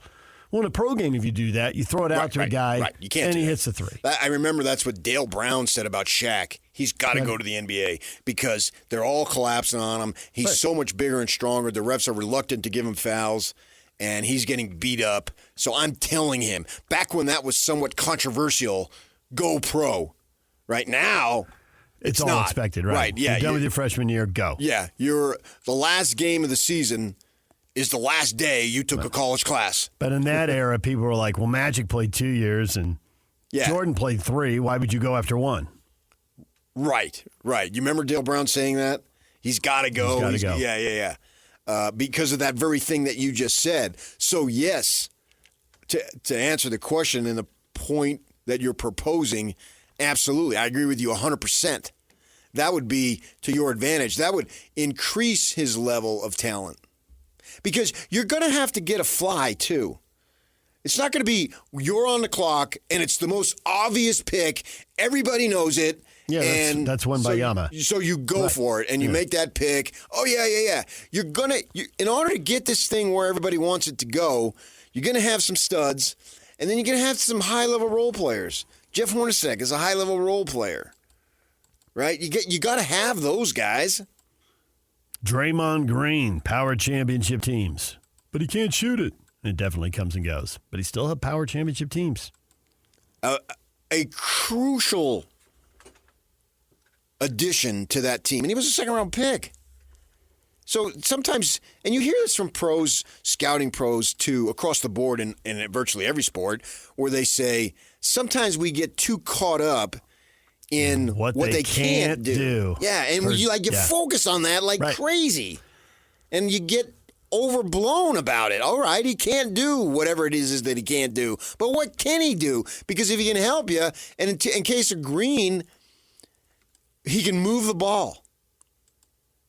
You know, like Joe Ingles, when he was at his peak, he can move the ball. He gets set guys up. All right, he wasn't necessarily going to do this or that, but man, what he could do was pretty good. And he helped the team win a lot of ball games in the regular season, and he had some good playoff games too. But he wasn't going to say, boys, get on my back type of player. And they didn't have to. A la SGA or whoever it might be. Anthony Edwards we've seen, Jalen Brunson, guys that we've seen in this very postseason carry their teams. Well, if you think Edey can do that, if you think Edey really can't be defended one-on-one because of his size, little footwork, a little ability to shoot, I mean, I wouldn't use the term point center, but if you had somebody who was really efficient inside of 10 feet, who demanded a double team, he's going to open stuff up for your shooters. He's going to create for other people. You're coming around. Yeah, but can he do that? And then here's the other thing, and I thought you glossed over this, although you agreed with it, so you didn't disagree, but I think it needs to be sold harder. Okay, what? And that is, and we don't get to do this, so that makes all of our mock drafts ill-informed, unprepared, but it's just the way the system works. We don't get to do it, and they do, and that is, at the Combine, you get to talk to people. Edey's mindset, does he believe he's going to succeed? How determined is he? There have been examples. It's not a perfect example, but for a while, we had a boss who set it up that you could go over and sit on the old bleachers that they've since taken out and do these 10-minute conversations one-on-one, not about the last game or the next game, but more bigger picture. Which most of them stretch beyond 10 minutes. They're willing to talk. They're willing to talk about who are you? What do you want to accomplish? How did you get here? Who do you credit? Why did you take the path you took? Just all the background that we used to get from newspaper reporter features or Sunday night interviews, that kind of, and all that stuff's gone away. But it's still important because you come back and you're like, this Gobert guy, man, he went 27th. He's wearing 27th. He's willing to go to the G League. He's also furious he's going to the G League. He's not telling him he won't go, but when he packs his bags, there's a big old chip on his shoulder. I want to bet on that guy. He's not obviously from Jersey, but he must be from the Jersey part of France, whatever that is. Tell me more. And Joe Ingles. Tell me more. And Joe Ingles had some at it. I mean, he was funny. He'd come on the air. He's charming. He'd take a little light, cheap shots at us or kind of mock a teammate, but then pump him up and all that. But there was a drive there. He didn't want to get sent back to Australia. He wanted to make it on the biggest stage.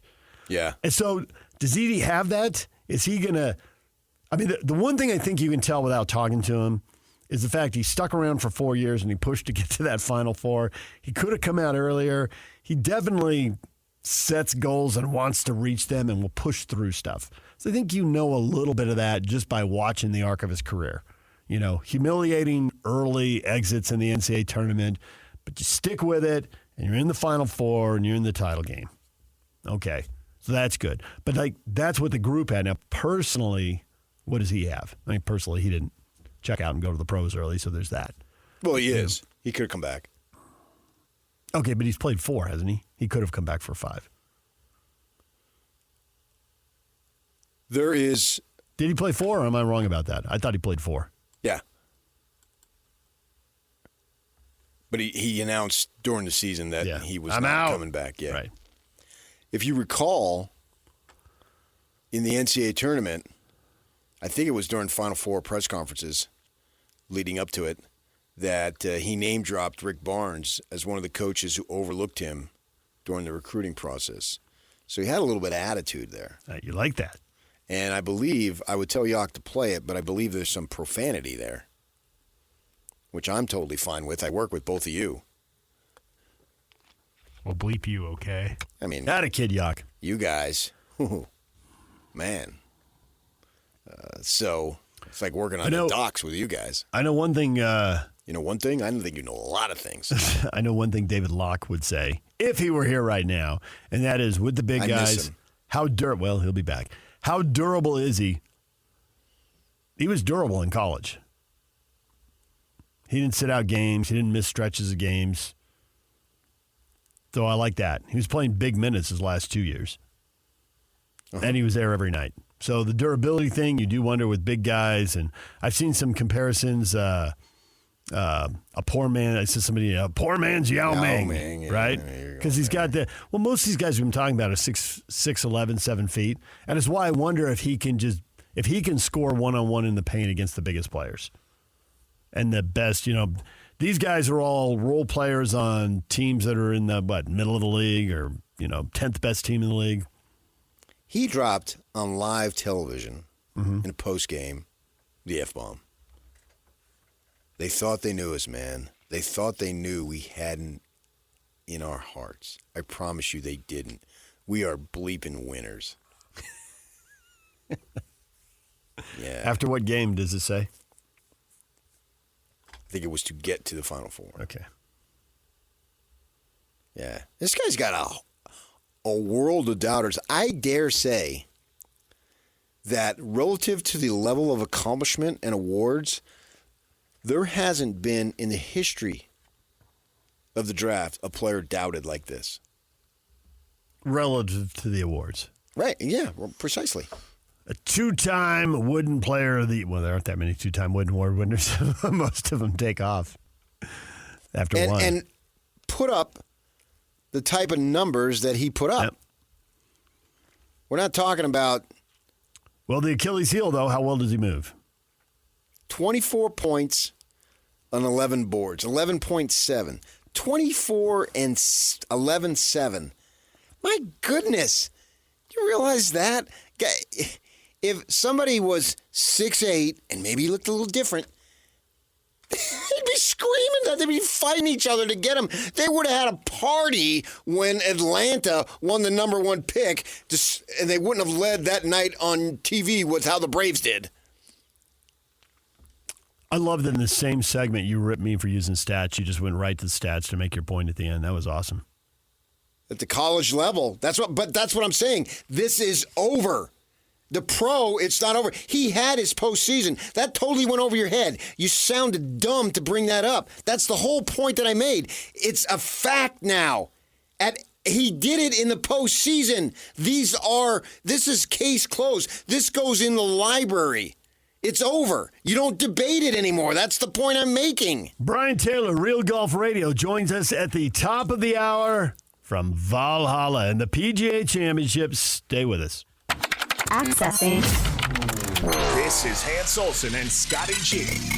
Maybe Indiana's a place where you can have metal-piercing bullets. Can't imagine those are legal anywhere. Maybe they are. Metal-piercing bullets? Jeez. What are you facing? What's the guy with a metal suit? The Tin Man? No. The guy from Weird Science plays him. Something Jr. He wears a metal suit. And like I was going to say... RoboCop? No. It's the guy that wears metal and flies around. The Rocket Man. Rocketeer, sorry. We've given you so many guys with metal suits. You're not close. I'm sorry. Why are you mad at us? You have Google in front of you? Okay. I Man in metal suit. Iron Man. How did you guys not get Iron Man? All the Iron Men I could think of. Come up with 30 things with guys dressed in metal. 30. Truth is, I am Iron Man. Catch Hanson Scotty weekdays from noon to 3 on 97.5, the KSL Sports Zone. Band of the day today is Panic at the Disco, and it's brought to you by Live Nation. For all of the live concerts and events in 2024, check out livenation.com. College football win totals are out. BYU, 4.5. Utah, 9.5. The Cougar fans are more optimistic than 4.5? Mm-hmm, yeah. That's as low as they go in the Big 12. I think most teams that are listed at 4.5 are optimistic that they're going to exceed that. And that gives them a huge chip to go to Vegas in just under 2 months. What's today? Today the 14th? Yep.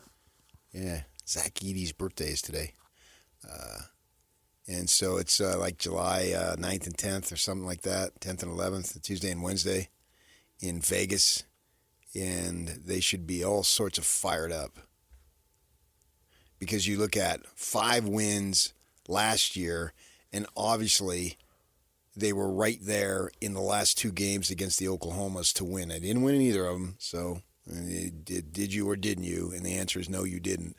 But they were clearly right there to win those 2 games. And one of them even went into overtime, if I remember right. And so you could argue that this team is it's not worse than last year. Why would it be worse than last year? What would be any reason to think to yourself, this team isn't as good as it was last year? I can't think of one. What am I missing? Questions at the quarterback position. They got the 5 wins with Slovis. Is anybody going to be as good as Slovis was early in the year? Yep. That's the only thing I can really pin it on. I mean, how good was he? They were thinking about potentially replacing him before he went out. True. Okay, so. But they were 5-2 or 5-3. They were 5-2. 5-2 and lost their last 5. Streak, yep. Yeah, well, I can. Again, you just look at raw numbers, and that tells the whole story. What are the easier games? I mean, you racked up some wins against Chico State. And don't disrespect Sam Houston State like that. I just don't look at numbers as they tell the whole story. Zach Edey in college, yes, because it's done. That's the point I was making. You missed that point. Southern Illinois. Rack up a win. Once it's done and you're retired, then the numbers tell the story. BYU, Wyoming. Rack up the win. I don't see where the team is worse than they were last year. I can argue very easily that the team is better than they were last year. Is the schedule easier than it was last year? I mean, I don't have the schedule in front of Well, me. Oklahoma and Texas leaving league, and Texas was obviously very good. And they blew it against Oklahoma. Coulda, woulda, shoulda. So I don't know if the schedule's easier. The schedule's a schedule. I see them as a better team. They talked about how they had young guys and they developed and all, and the offensive line is supposed to be better, and T.J. Woods is the greatest offensive line coach in the history of offensive line coaches. And Ron McBride said it, and whatever I know, Ron McBride knows 1,000 times more, if not 1,000,000,000,000 times more. And so if he's giving him a recommendation, I'm going to listen. And they got veteran guys on the staff. Even the non-coaching assistants, a fellow like Gary Anderson, right? Those guys, they sort of know what they're doing there. Watch a little film, give you an edge. Yeah. Been through it before. Right. And I think the recruiting has gotten better. So, yeah. We're only talking 4 or 5 wins. We're not talking finish making the Dallas playoff game here in the conference. It's not even a hint of a discussion. We are dealing with some low bars. Colorado, and we'll be talking with Brian Howell, Colorado Buffaloes beat writer for Buff Zone and the Boulder Daily Camera. Colorado's at 5.5. Mm-hmm.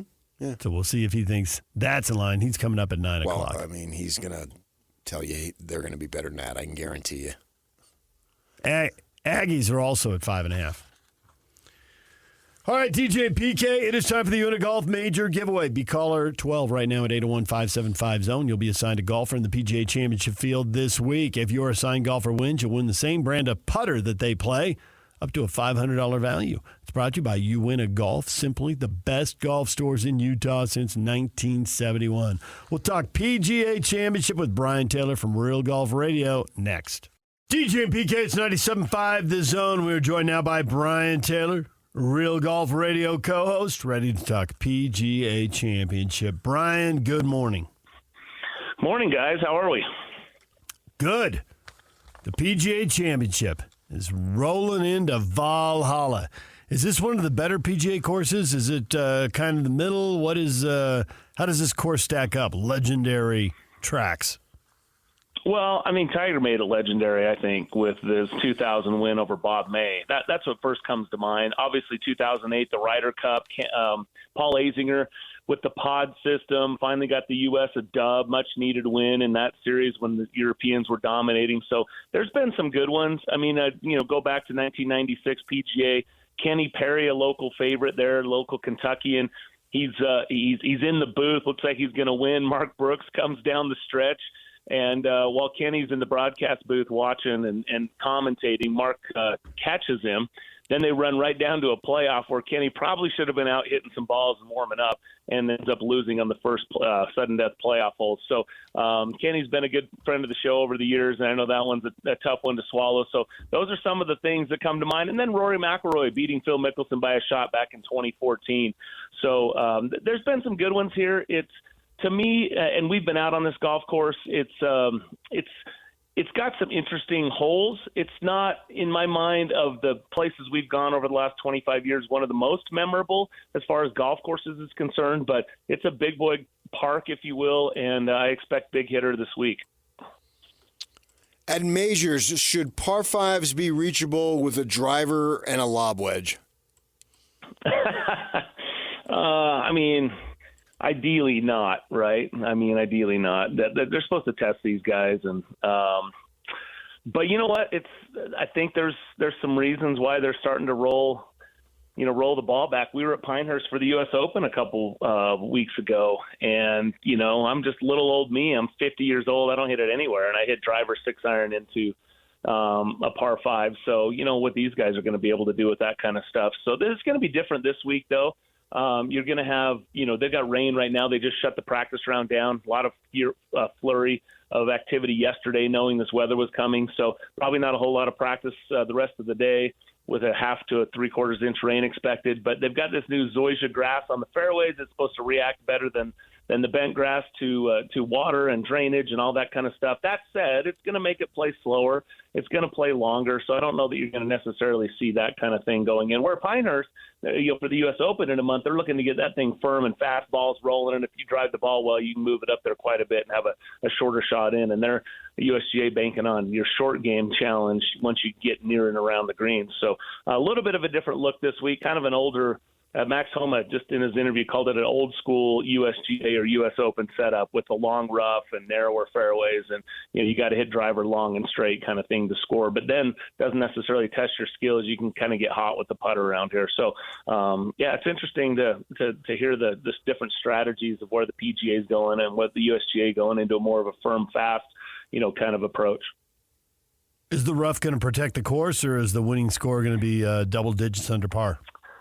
I think they'll get to double digits, but yeah, I mean, they're saying 3 inches right now, and with this rain coming in, they expect it to be 4 inches, by the end of the tournament. So there will be some spots where, the ball will sit down in the rough, and they'll have a trouble. There'll be some areas where guys will have to pitch it back out, but today guys are so strong. The balls don't spin as much. The grooves on the clubs are so good that you'll see guys hitting good shots out of the rough. But I do think you're going to see. I think Tiger won at 18 under in 2000, and I think Rory was. Shoot, I'm forgetting, but I want to say he was in the 14 under range. So I expect double digits this week on this golf course. Is this the third or second year that they've been moving up? They moved it up to this time of year, and how has it been received? Yeah, it's the fourth year actually that they've gone to May, and they, I think most of the players like it. It's a good cadence. I can tell you'd rather be in Louisville in May than in August, right? With the humidity and the heat and that kind of thing. So, the big issue was like last year. They were up in Oak Hill, in the Northeast, and, you could have snow, you can have frost, you can have some cold weather, and it worked out last year. I think, being in Louisville, it's a perfect time of year other than these spring thunderstorms are going to deal with this week. But I think from a golf cadence, it feels better than coming back across the pond and slipping in a WGC and then trying to slam the PGA and then roll right into the FedEx Cup playoffs right as football's kicking off. And again, look, they're not dumb. I mean, in the sports world, golf is a small piece of the pie. And when you start creeping in, everyone jonesing all year for football, and it starts to get, close, and TVs are turning over to practice, and preseason stuff versus watching major championships. So I thought it was a smart move from a scheduling standpoint. Put it into May. Now you got players in March, Masters in April, PGA in May, U.S. Open in June, and the Open Championship in July. Get your playoffs out of the way in August, and then drop a September Ryder Cup or President's Cup in there. To me, it just feels like there's a definition to it and a good cadence for the players. We're talking PGA Championship with Brian Taylor, Real Golf Radio co-host. Scotty Scheffler was dominating, then he stepped away from the tour, birth of a child, and do you think the focus has slipped? Has he been out there making putts, chipping golf balls, or he's distracted? Can he go out there, wave a magic wand, go 20 under and win this thing, or should Bob not use the first pick in the draft on him again? I think Scotty Scheffler is an absolute runaway favorite, even the fact that he's been off for 3 weeks. Although you do have to go back to 2017 at the Open.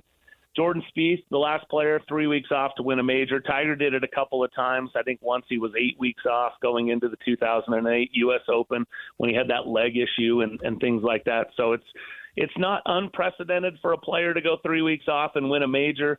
I mean, Scotty's run this year is 2000 Tiger-like to this point in time. I mean, his last 5 starts have been 1, 1, 2, 1, 1. I mean, including a Players and a Masters and an Arnold Palmer. And, the guy is on some kind of heater. He also added a 3rd, 5th, 6th, and 10th in there just for good measure. So I have a hard time, thinking that Scotty isn't the absolute favorite. In his last 7 major starts in the U.S., he has 2 wins, 2 seconds, a 3rd, and a 10th. And then he had a miscut at Southern Hills at the 22 PGA, which was a bit of an anomaly based on how things have been going. So I love Scotty Scheffler again this week. He seems pretty settled. I listened to his interview as he came on the golf course yesterday afternoon, got 9 holes in, and he just said he's actually been able to practice quite a bit. The baby took a little longer to get there. So, he's still a professional. He still has a job to do, and tries to spend as much time with his little guy at home that he can, and with his wife, obviously. But he's ready to go. He understands he has a job to do. He looks at it, and it's interesting. Scotty looks at it as a calling. He said that at the Masters, and he said it again yesterday. That he has a calling to go out here and do what he does. And so he just seems like he has such a peace around it, a humility around what he's doing right now, that it doesn't feel like any of this has really gotten to his head. It's just what he does, and he feels really confident and calm right now. So I think he's definitely the guy to beat this week. I'd pick him. How's Meredith doing? She all right? C says she's doing great, so that's all the conversation around that. And by the way, that is very gentlemanly for you to ask. There was a time when your question started with, "Have you seen Amy Mickelson?" So that's very gentlemanly for you to ask there. Oh, brother. I'm not wrong, right? DJ, back me up on this one. It was the first question every time I'd get from you. So have you seen Amy? Well, have you? No, I haven't seen Phil or Amy for quite some time. How about Elin? Here we go. Sorry, you know? my fault. Did I tell you this? That Elin has had multiple kids and in a relationship with a guy who was on the BYU basketball team? No. Look it up. It's true. Jordan Cameron? It's Jordan Cameron, right? Not Cameron Jordan. The other guy. Yeah. I don't know. It's your story. It's his story. Yeah, he went to BYU. You remember the gal at USC basketball who had the kid with Matt Leinart and then with Blake Griffin? Okay. That's his sister. Yeah. And he went to BYU to play basketball, redshirted, so he never got on the floor, and then decided he wanted to go football, went to junior college, then went to USC, played in the NFL for a number of years, particularly with Cleveland. I might have been more, but Cleveland's where he made his mark. But yeah, there's a BYU connection. He's the father of Elin's children, not fathered by Tiger. You might want to search that out, Brian. There's a story there. Yeah. Wow. Yeah. So I guess my interest in Elin's children probably ended with Tiger, I suppose. But good for her. Hope that goes. How about your interest in Charlie, though? I mean, is there going to be a Woods who sets the major record, but it's going to be Charlie, not Tiger? I don't know. I think we're getting a little ahead of ourselves there. But have you seen him? I've seen him. He's got a heck of a swing. He seems to have that Tiger bravado. You know this, though, right? I mean, it's a lot more difficult to come up and do something that your dad was the best in the world. It really is, and that's what I was leading to with that question, because most of the time these golfers, high-level golfers, we know them all through the years, their kids are involved in golf. Jack Nicklaus's kids, right? Johnny Miller's kids. And they have all these advantages with a PGA Touring pro who's really good. And they're really good, but they're not good enough at that level. And to me, it really gives you a level of appreciation just how good these guys actually are. Well, aren't we looking at the same thing in basketball? I mean, did I not just see that Bronny measured 6'1" when he's been listed as 6'4" throughout his college career, right? And high school and college career. Yeah, I think they do that bare feet versus with shoes, but shoes shouldn't give you 3 or 4 inches. So I get your point. He's out there in platforms. Yeah, I mean, it's pretty unrealistic that Bronny's going to, do what LeBron did, right? Right. So. I mean, that's at the high level, but it does seem like we see a lot more Suns in the NBA make it than we do Suns at the PGA level. It's so dang hard. That would be an interesting study. I'd have to look at it, yeah. Well, I mean, I can name Steph Curry, Klay Thompson, Jalen Brunson off the top of my head. All the Berries? Yeah. Rick Barry, they had multiple kids 3, make didn't it. I think it was 3 who made it. Yeah. 2 at a pretty high level. Yeah. None at as high level as him, maybe. But, right. But still, nonetheless. Yeah. I mean, combined, they must have had 20 years. Rick kids. and Brent maybe and 2 John. of them did, yeah. Yeah. So are you saying that genetics translate into basketball or maybe other sports more so than golf? I just think it's so stinking freaking hard to do what these guys do. I think, and we can say the hardest thing in sports to do is to hit a baseball, right? Hit a ball that's moving, coming in over 90 miles an hour. Good luck with that, right? A fraction of an inch from a home run to a foul ball. But making a pressure putt from 12 feet, that's an awfully fine line. And you just have to miss a couple of them, and suddenly you're not even on camera. It's like you're not even in the tournament. Hey, what did that guy do? That's true. I mean, it is such a fine line. Or how about Jon Rahm? And no one's talking about Jon Rahm. He signs one contract, goes over to live, and no one's talking about him. I mean, he's not that far removed from being the Masters champion a year ago, right? And there's zero talk of Jon Rahm this week. Well, how many live guys do you buy? I mean, the whole argument about there isn't the pressure and they aren't tournament ready. I mean, you can't say it can't happen because it has. But given the talent of some of the guys who've gone over there and the age of some of the guys who've gone over there, don't we expect a little better out of them? I think the argument they're not getting tested, it carries some weight. It's not impossible to win from that tour, but it definitely puts them at a disadvantage. I think we have enough of a sample size to say that now. By the way, I would probably put in my favorites, I've got Scheffler, as I just mentioned, but I got Rory and Brooks. You know, all three of those guys are coming off of wins on their respective tours and their last starts and so forth. But Brooks is, I mean, big game Brooks might be back. Although I will say last year he shot a final round 75 to finish second at the Masters and then came on to win the PGA and was talked about how upset he was. This year he shot a final round 75 at the Masters, but he was never in contention. So I'm not sure, you know, if there's a direct correlation to that other than he said there's a lot of people that on his team that count on him to do certain things and that he didn't do that at Augusta. And so he was going to remedy that. Well, he did go on to win Live, and now here he is with a chance to kind of redeem himself. And, you know, if he's got that chip, big game Brooks tends to come out. So he's won back-to-back PGAs before. Wouldn't put it past him to do it again this week, especially with it being a big golf course. Obviously, Brooks drives the golf ball very well and very long.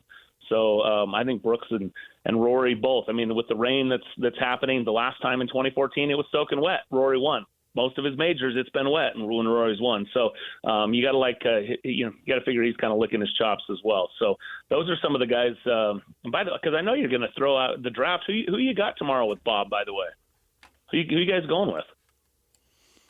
Well, we can't say because then I'll contemplate it tonight and come up with a winner. You will designate the winner tonight. Here's my sleeper for you, Tommy Fleetwood. Tommy Fleetwood? All right. I mean, he's a name guy, but I guess as far as winning a PGA, I can see where you're going. Why are you? He's coming off a T3 at Augusta. He's got a pretty impressive major resume for not having won one of these things. Sure. 3rd, 10th, and 5th in his last three. And I think PGA and Southern Hills 2 years ago where he tied for 5th are kind of similar setups. So I don't know. He's such a good ball striker, and it just feels like he's a guy that, can kind of fly under the radar, but is such a good ball striker. I just think he's going to win one of these at some point in time. If he does win, he will have the distinction of having the longest hair for a winner. Maybe. That could be. Oh, come on. I mean, we're trying to think back in the 80s and 90s. Though. I mean, John Daly had some good flow. Who had the pony? Someone had a ponytail, didn't they? Didn't someone? Jimenez? How long was his hair? It was in the ponytail. I don't know. Yeah, man bun. The man bun hid the true length. He didn't have the free flowing locks. Okay. All right. By the way, we have two locals. Sorry, go ahead. I was going to say, to PK's point, that'd still be top 3 from for sure. Magnificent. Tony and whom? Tony and Zach. Zach Blair also playing this week. His 2nd PGA Championship. ZB. Played in 2016 at Baltusrol. He missed the cut, but he's coming off a T4 at Zurich with Patrick Fishburne. Missed the cut last week, his last event 2 weeks ago at Byron Nelson. So Zach and Patrick had a huge opportunity at Zurich. I mean, they were right there. That was pretty heartbreaking. So we'll see what he does this week, but it's cool that he's in the field. And obviously Tony's playing in his 31st major championship, which is pretty remarkable. So 10 top 10s in majors. What does he need for the W to break through? Ironically, I think he needs to drive it better this week. At the Masters, he didn't drive it all that particular well. His ball striking was a little off.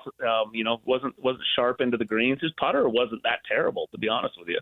Most of the time, he gets a rap for a bad putter, and I think he's actually been putting better as of late. But the ball striking, the tee to green hasn't been on par with where Tony's been through most of his career. And, a lot of times he's ball striking it to death, getting himself up there and then, just not able to capitalize with the putter. And it feels like maybe there's been some emphasis on that, and some of the other games slipped a little bit. But hoping T has a good week. But he's got the length, and he's plenty long for this golf course. If he can drive it well and put himself in position, I think he can make putts on this golf course. So we'll see. Well, Brian, we will take all of this into consideration. We will do the draft, and then we will figure it out. And we'll let you know. My maybes include a couple of Cams, Davis and Young, just so you know. Okay, there it is. Just take a look at those, PK. See what you think. I'm trying to help you out here, buddy. I know you haven't won in a while. So I haven't won in a while. I had won 2 Masters in a row before I let Bob take Scheffler with the obvious choice. Why didn't he take Tiger back a few years back, too, while he was at it, and claim victory as if it's an astounding accomplishment? Get out of here. You're welcome. Thank you, Brian. See you, boys. Brian Taylor, Real Golf Radio co-host here on Saturday mornings right here on The Zone with Bob Casper. It is time right now for the Uinta Golf Major Giveaway. Be caller 12 at 801-575-ZONE right now, and you'll be assigned a golfer in the PGA Championship field this week. If your assigned golfer wins, you'll win the same brand of putter that they play, up to a $500 value. It's brought to you by Uinta Golf, simply the best golf stores in Utah since 1971. This is Jake Scott and Ben Anderson.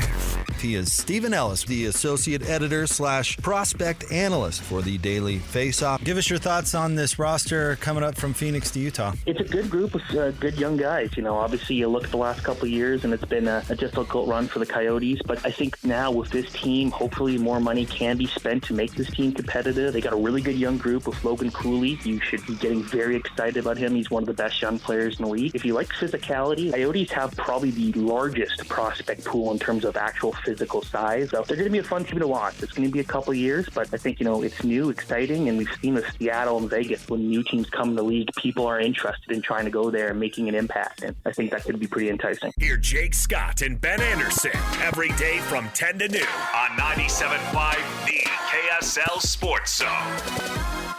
DJ and PK reminding you, you've got a chance to win big every week on The Zone. Win Ticket Wednesdays. And tomorrow, you can win a pair of tickets to see Brooks and Dunn at the Utah First Credit Union Amphitheater on May 30th. Listen to Zone all day Wednesday for your chance to win. Brooks and Dunn, more your wheelhouse than mine, but I'm thinking that's a pretty expensive ticket right there. Not mine. Not yours. You're not into Brooks and Dunn. I'm not old school country, no. Okay. I was going to say, Brooks and Dunn is more of the, like what people call classic country. That's the Waylon Jennings type and all those. Merle Haggard. Yeah, mine is pop masquerading as country. We got a question up on our Facebook page here. NIL deals and transfers are going wild. How much is this impacting your interest on college sports? Great Osseber, $2 million to transfer to Washington. Saw a story he's the highest compensated college basketball player. His agent hit it out of the park.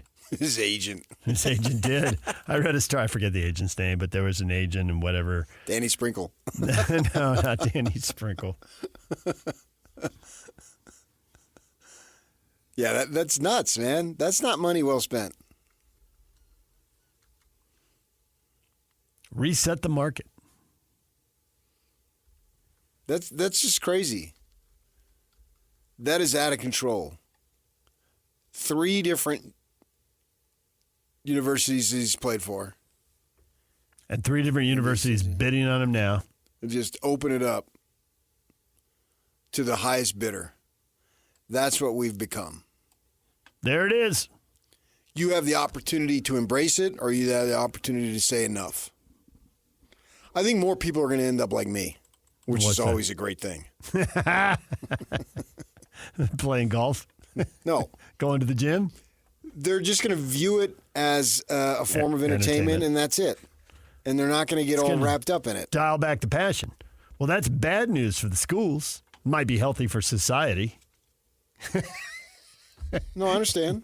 Yeah. PK was watching a video that we can't really play or quote. It would just take hours to bleep it. You're a dirty little bleep. I can see it in your face. Cedar versus Dixie. Dixie is and Cedar High, boys Dixie lacrosse. High, lacrosse. Yeah. And parents were losing it. One mother holding a baby while using profanity, which is cussing people out. actually pretty impressive when you think about it. Reminds you of your days growing up in Jersey? Or here when I was holding my kids.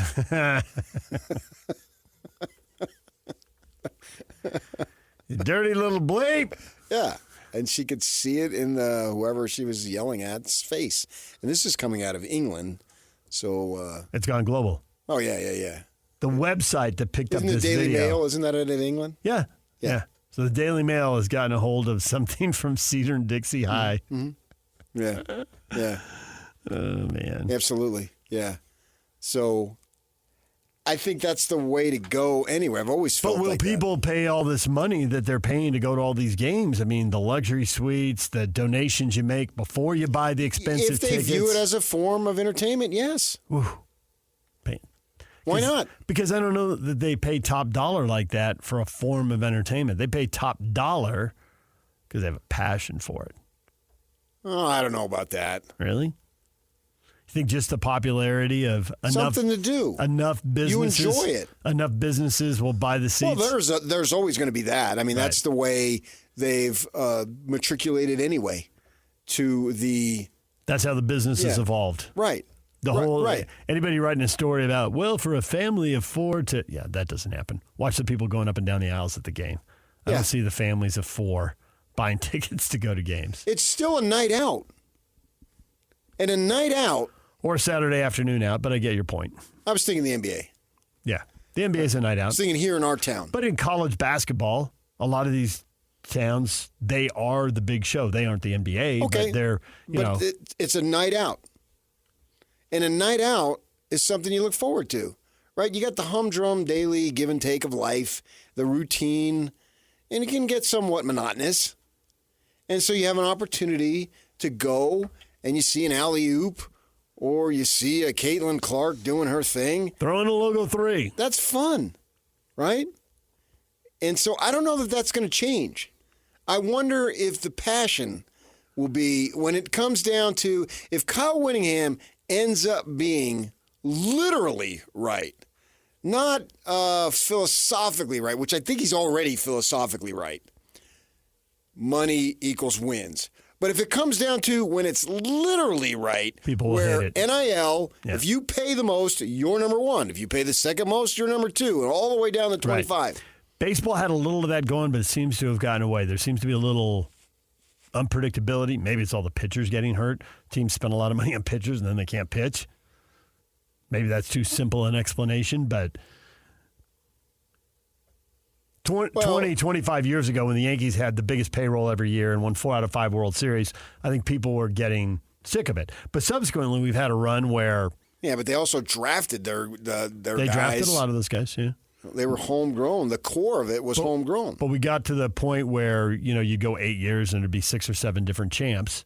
So it got a little less predictable. Baseball has a form of randomness to it with put a wooden bat in somebody's hand and he swings and something happens. You know what I mean? It's hard to do.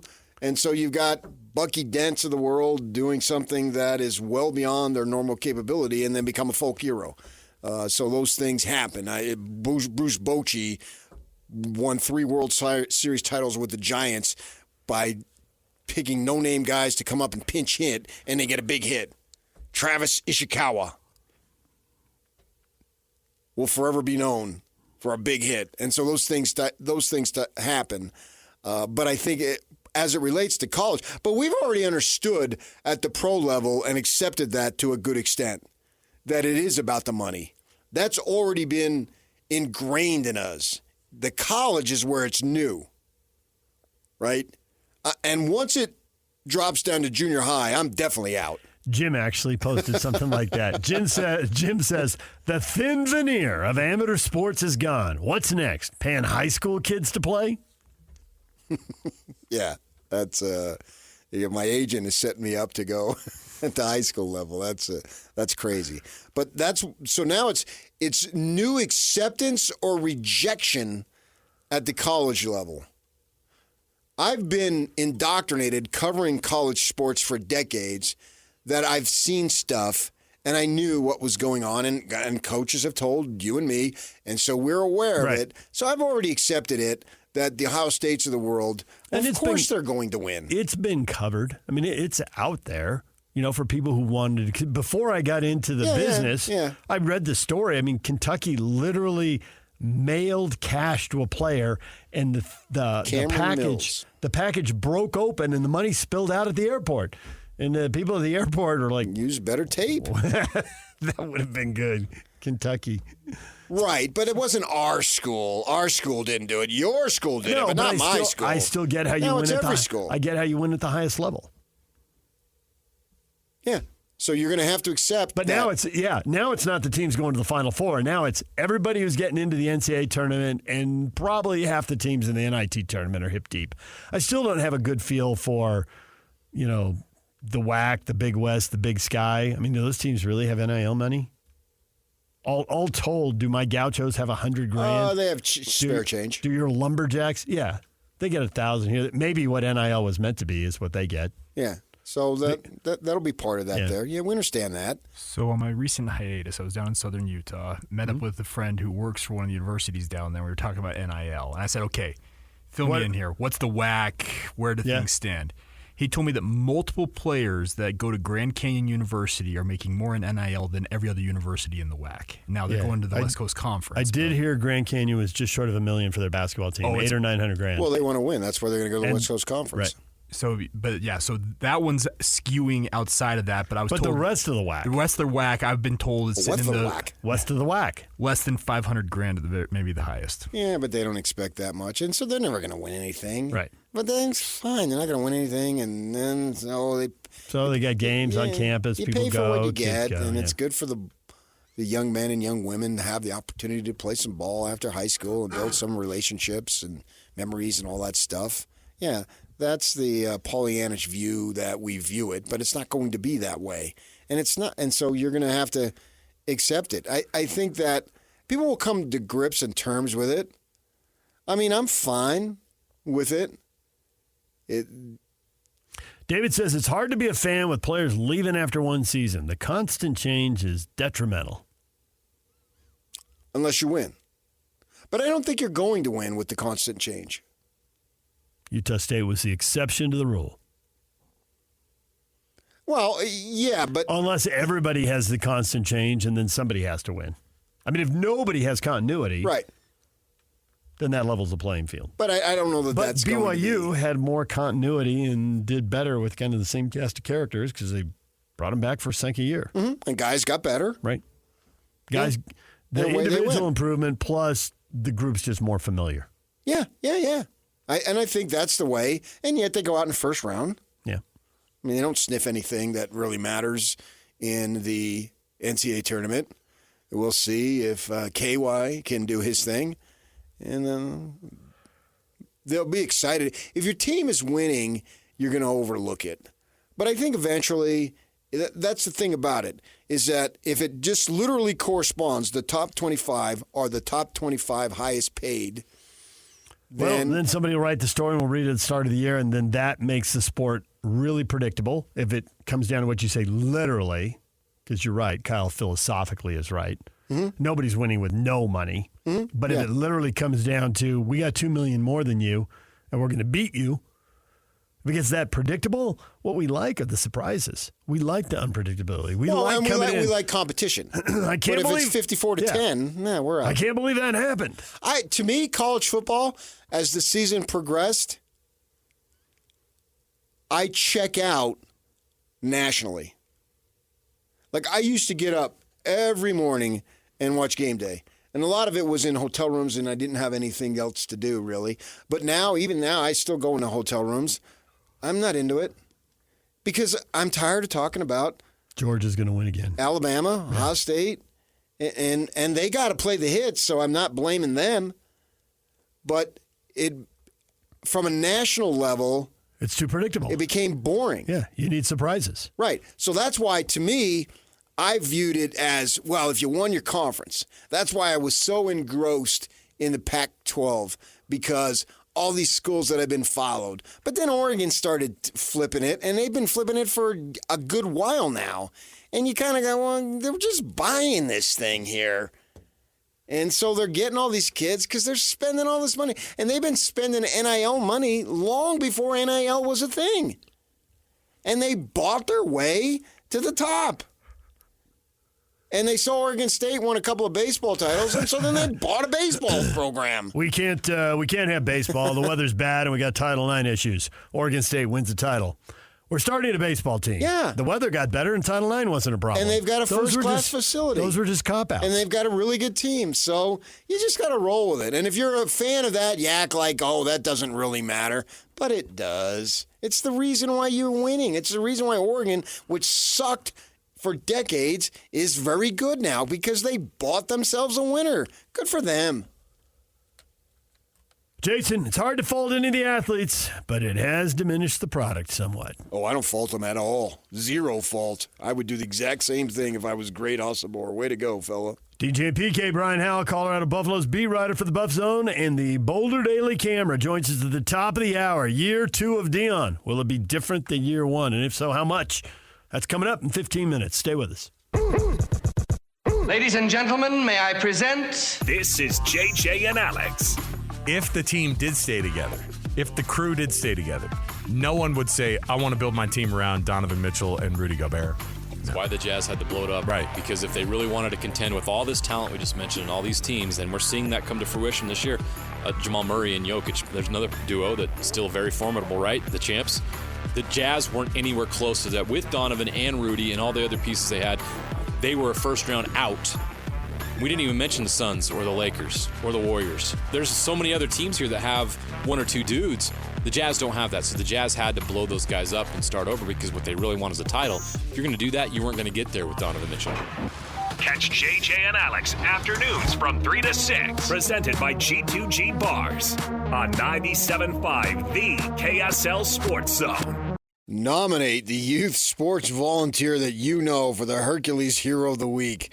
Submit your nomination at KSLSports.com/contest. And then listen every Thursday afternoon to JJ and Alex for the winner.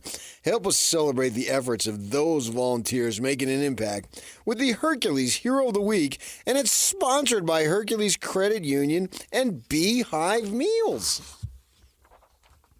DJ and PK, it's 97.5 The Zone. PK, controversy in the world of golf. What has happened to this genteel sport, this gentleman's game? They're Gentiles? No, that's not what I said. Oh. Genteel, Genteel, not ILE. Different word. Okay. I don't know. What has happened? What have you got? You just read the headline. The headline? Is that what we're calling ex-post headlines? I did not know it was an ex-post. Where else would I read it? Headline. People post stuff to the web as it happens. Yeah, in the form of Twitter/X. There it is. That's what they teach now in journalism schools. Now, this is a story. Story? What is this word? Dan Rappaport. PGA of America cancels press conference for the rest of the day. The press room is up in arms. Quite the scene here in Louisville. Up in friggin' arms. What did we fly here on Tuesday for if you're not talking? Right. You could have stayed home and went to your favorite taco place. Okay, random, but sure. Taco Tuesday. What do you mean random? Today's the day. It rolls off the tongue and down the esophagus. I don't know why they canceled. Well, we'll find out what controversy, what the heck happened there. I need to know. If you think you can leave, then you better say so. What's the Golf Channel? What is Brandel Chambly going to talk about? Oh, he's like you. He'll find something to talk about. I'm not worried about that. Golf. Yeah, that guy's not going to run out of words. Yeah, but on a Tuesday? put on the Golf Channel as we speak, and we'll see what they're doing. And who was it, man? Who went after Chambly and called him, I don't know. A coward? Oh, really? Oh, yeah, and Chambly went back. Who was it? It was a current player. Anthony Kim. Oh, that's right, Anthony Kim. Talentless fool. Be careful. Brandel Chambly and Anthony Kim get heated over the Saudis. Pre-read it. Okay.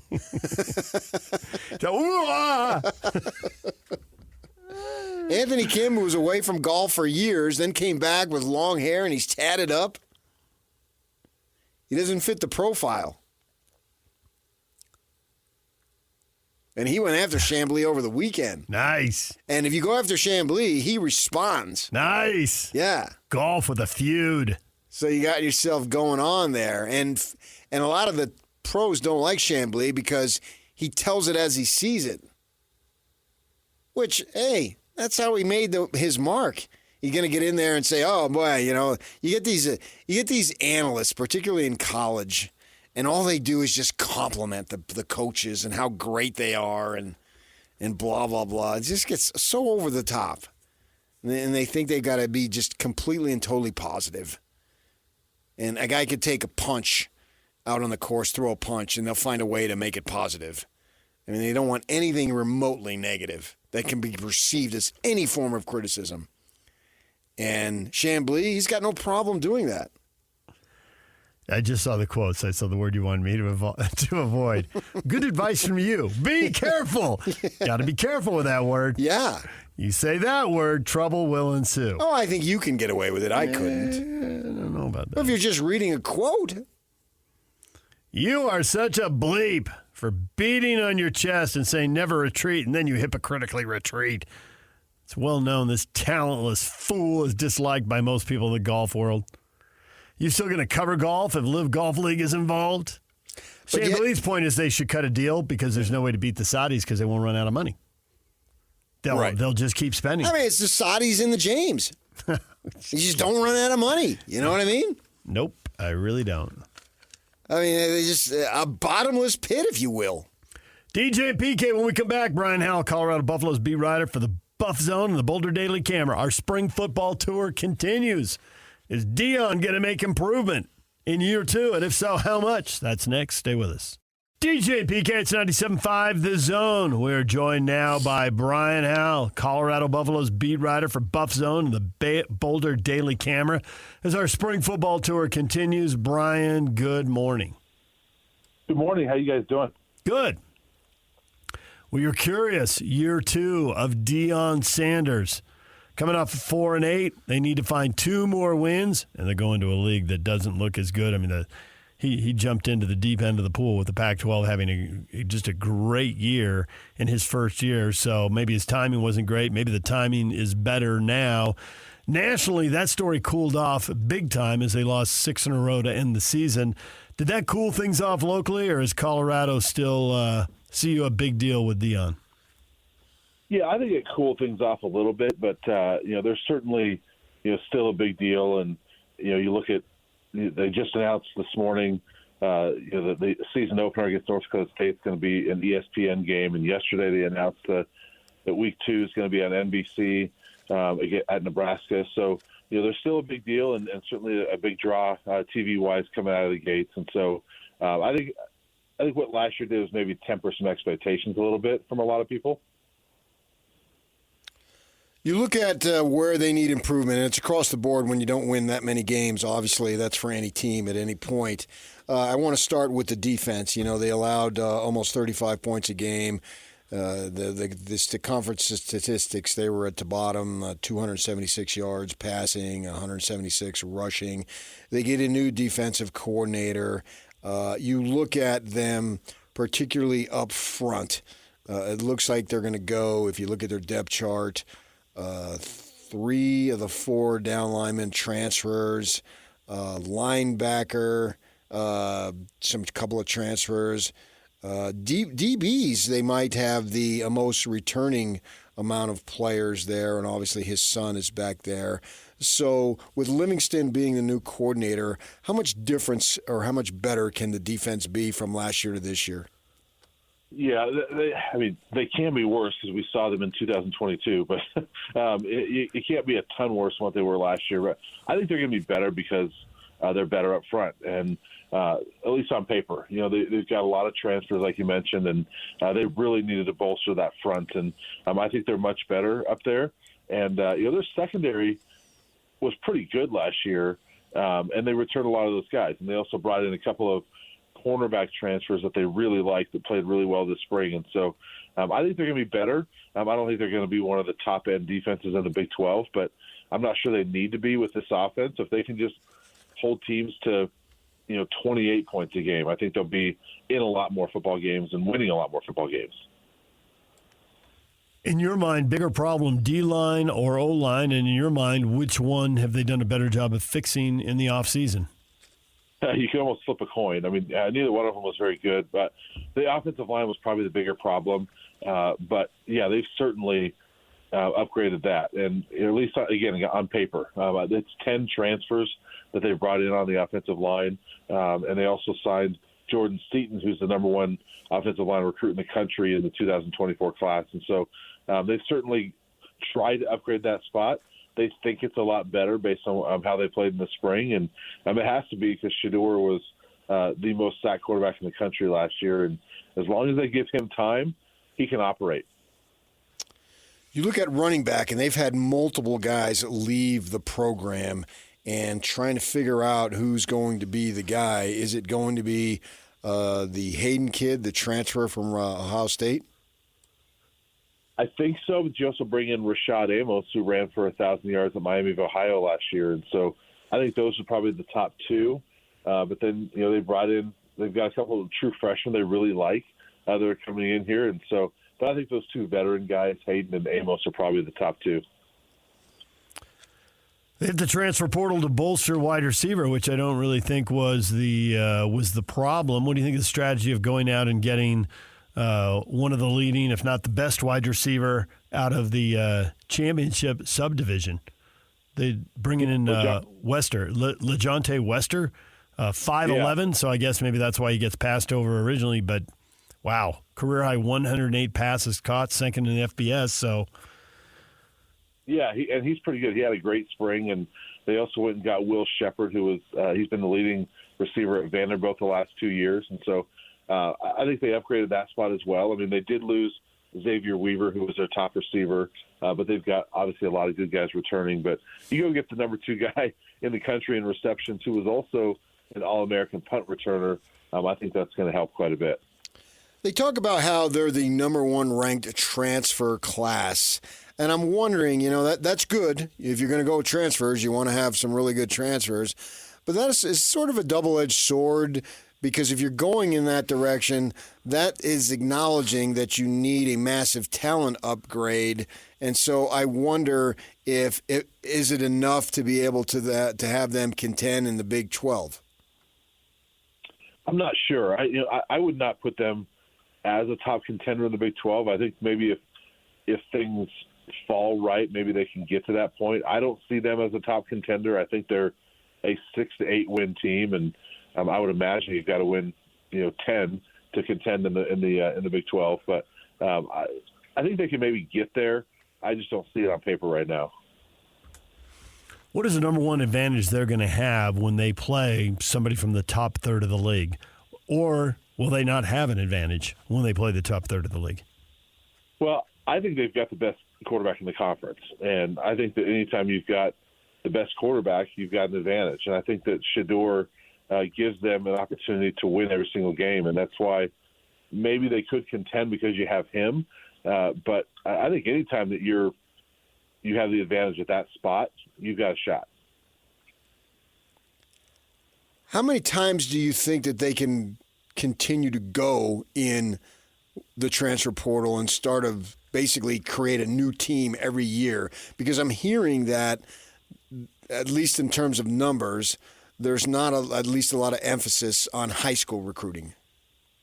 Yeah, there's not, Coach Prime has been upfront with that, saying that he's fine with some high school kids, but he wants kids that can come in and produce now. And, the system is set up for this. I mean, it's set up for kids to transfer all the time now. And so I think they're going to continue to be that because, they've got 27 guys on the roster right now that are in their final year of eligibility, and that includes the quarterback. And so, and that doesn't include Travis Hunter, who's probably not going to come back because he'll be a top pick next year. So you're going to lose close to 30 guys just through graduation. And so you have to replace that with the transfer portal. Otherwise, they're not going to be any good next year. And so I think we'll continue to see it that way as long as Coach Prime is here. Did he miss with the last group, or did everyone come in with all those transfers and say, oh, I'm going to be the guy, and inevitably everybody can't be the guy? I mean, 33 players transferring out seems like a story, but there seem to be a lot of potential explanations for why 33 players might leave. But that does seem like a big number. Yeah, he missed on some, but, I think that when you look at that 2022 roster, they were much better last year than they were the year before. And so he hit on quite a few, but missed on quite a few. And I think that by the law of averages, that's probably going to happen. And the ones that they missed on, they cycled through again. They said, all right, we need to replace you. We got to get better. And, I think they knew that was going to happen. Like they emphasized the edges last year. They emphasized receiver and corner and, DB and things like that. And so they didn't emphasize the trenches as much. And that was a big emphasis this offseason was building that inside. And so I do think they missed on some last year. They're going to miss on some this year as well. But as long as they hit on enough, I think they'll be okay. I saw where Deion said that Travis Hunter, as far as going both ways, it'll be up to him in terms of how many plays he does play. What do you think that means? I think it means just that. I think Travis is legitimately going to play as many snaps as he wants to play. Right, but what would be the percentages, though? I mean, do you think? You got any numbers compared to what he did last year? I think it'll probably be similar to last year, just because they continue to tell us he just doesn't like to come off the field, and he doesn't get tired. That Robert Livingston, the defensive coordinator, told us a story this spring where Travis was on offense the first half of practice, and he comes over to defense, and Livingston says, all right, do you need a break? And Hunter just kind of looks at him like, are you kidding me? And Livingston says, okay, fine, go cover this guy. And said he was fine the rest of practice and did great. So that's just kind of Travis Hunter. They give him his rest during the week, and he may not practice much until Thursday, but he's going to be ready at game time, and they believe he can play 100-plus snaps every week. Looking at the schedule, is there a thought that Colorado had better start fast because the last month looks difficult with Texas Tech, Utah, Kansas, and Oklahoma State? I mean, three of those teams, I don't know about Tech, but three of those teams have definitely been mentioned as potential, championship game participants. Yeah, for sure. And that first part of the schedule, they open with obviously North Dakota State, which has been tough on teams in recent years. I'm not sure how good they are this year because they've lost a lot, including their head coach. But I think the next five are all teams that were only one was in a bowl game, and that was UCF that finished 6 and 7. So it's North Dakota State, and then it's like five straight teams that had losing records last year. And so the opportunity is there for a fast start, and I do think that's key. If they don't have a winning record through that stretch, then I think it's going to be a non-bowl season for them. But if you've got a winning record, or you're 4-2, 5-1, something like that, I think you can set up for a really good second half of the year as well. Certainly he had a legitimate reason for not attending last year, but do you think Coach Sanders will attend the Big 12 conference media days this year in Vegas? Well, you never know. He does his own thing. I think so. There's never been any indication he wouldn't be. I think that he probably will be. His son's going to be there. Travis will be there. So I think he probably would be. The Colorado State game, that's in Fort Collins for only the second time in a quarter of a century. The Buffs are actually going up there. Is that going to become a trend, or is that a one-shot deal? Yeah, actually, it's the first time in almost 30 years. The last time they were up in Fort Collins was 96.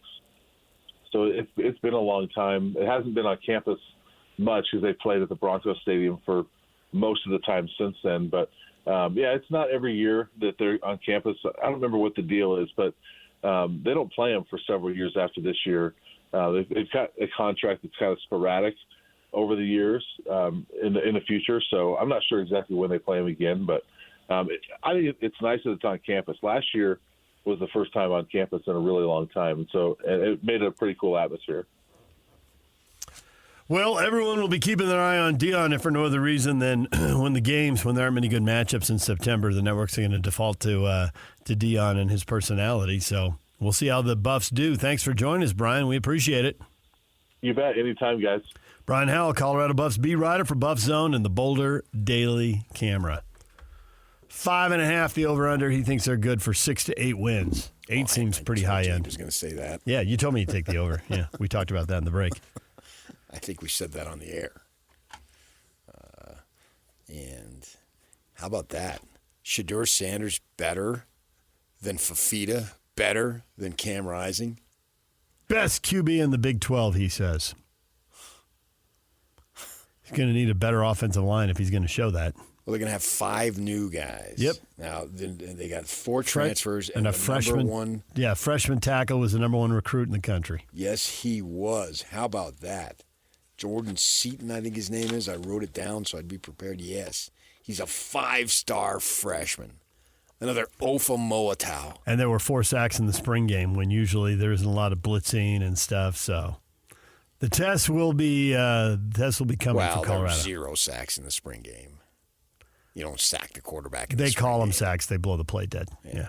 So I would be a little hesitant. That's not a real. Don't give Shedeur a chance to get away like he'll have in a game.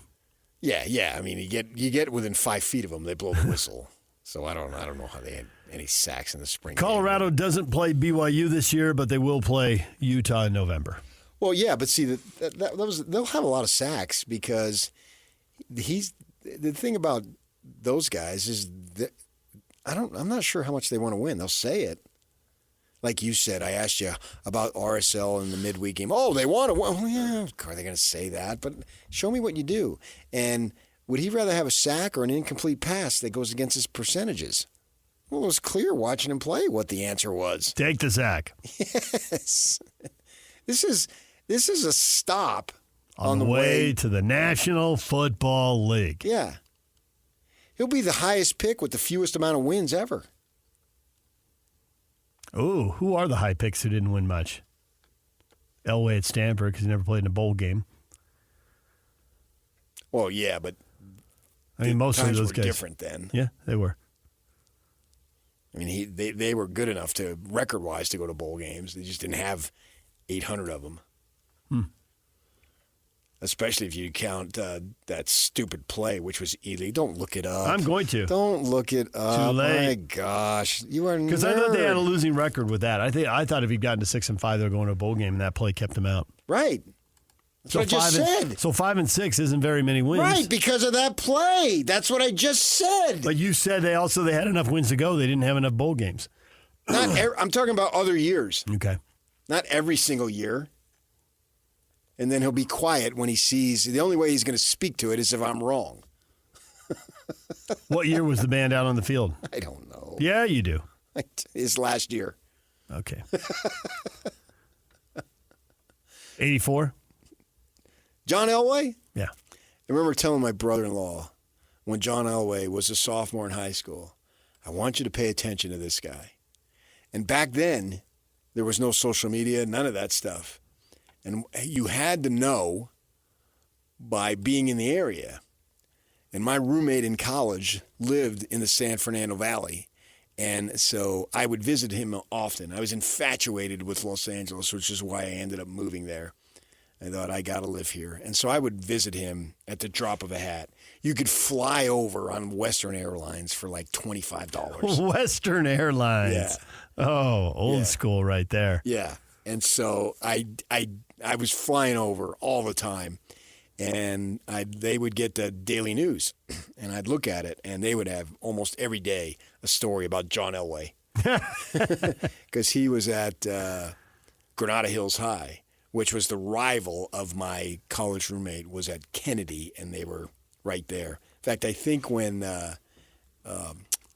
John Elway was the quarterback at Granada Hills. The quarterback at Kennedy was a guy named Tom Ramsey. Both of them played in the NFL. I remember that name, Tom Ramsey. Yeah, he went to UC Los Angeles. And so I'd heard about Elway when he was like 14 years old. Back when that was, now you know who these people are because they're all over the place all the time, right? But it was different then. Yeah. And then when Elway blows up, and my brother-in-law was, you told me. Because they would feature him, and he was a multi-sport star. And he did play professional baseball, which is what he used to leverage the Colts not drafting him. Hey, I could go to the Yankees. I don't need this. He was already playing for them. And he came in. Crenshaw had this phenomenal baseball team. And they had multiple guys, Dale Strawberry, Chris Browns, and a couple other guys that played in the big leagues. Back when, and this is not a knock, this is just a fact, when baseball was popular among African Americans, and it didn't cost an arm and a leg with all the travel stuff, because Strawberry ended up obviously was the number one pick. And so they played the final at Dodger Stadium. It was a big deal to get to the stadium. And they obviously, to play at Dodger Stadium when you're in high school, how fun that would be.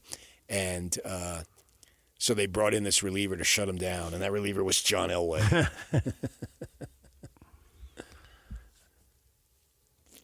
Shedeur Sanders. Who'll want him? There was a quote in the spring. I read the story about their spring football game, and there was a quote. They actually, you're there for spring football, but it's so much about Deion and his kids. They actually asked him, are you disappointed that the Broncos drafted Bo Nix? Because now they probably wouldn't use a high pick on Shedeur the very next year. It's that much about the celebrity and the stardom and that little about Colorado football. Does he want to go to the Broncos? He's not a Denver guy. So he'd be local, and his dad would be right there at CU watching him play.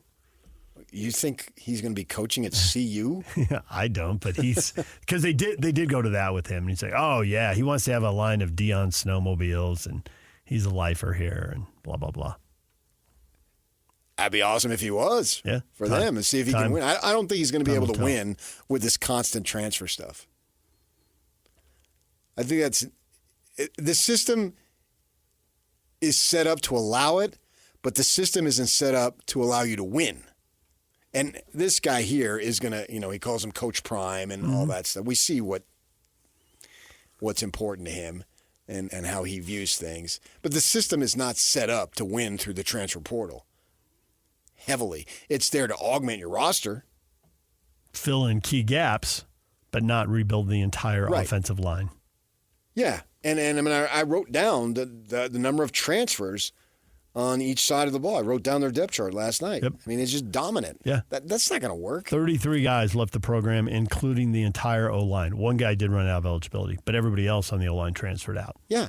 That's a lot of turnover again. And their running backs left. I mean, the only people who stayed, this McLean kid who was supposed to be all that as a 5-star DB, he left. Everybody and their dog is leaving. And I don't think you can win that way. I don't have high hopes for him. I would love to see it. He's a show in terms of the Hollywood aspect that he brings, but I just don't know that that's going to lead you to success on the ball field. I mean, you look at what's going on with Utah. I mean, come on, how have they had success? Because it's the same thing every year.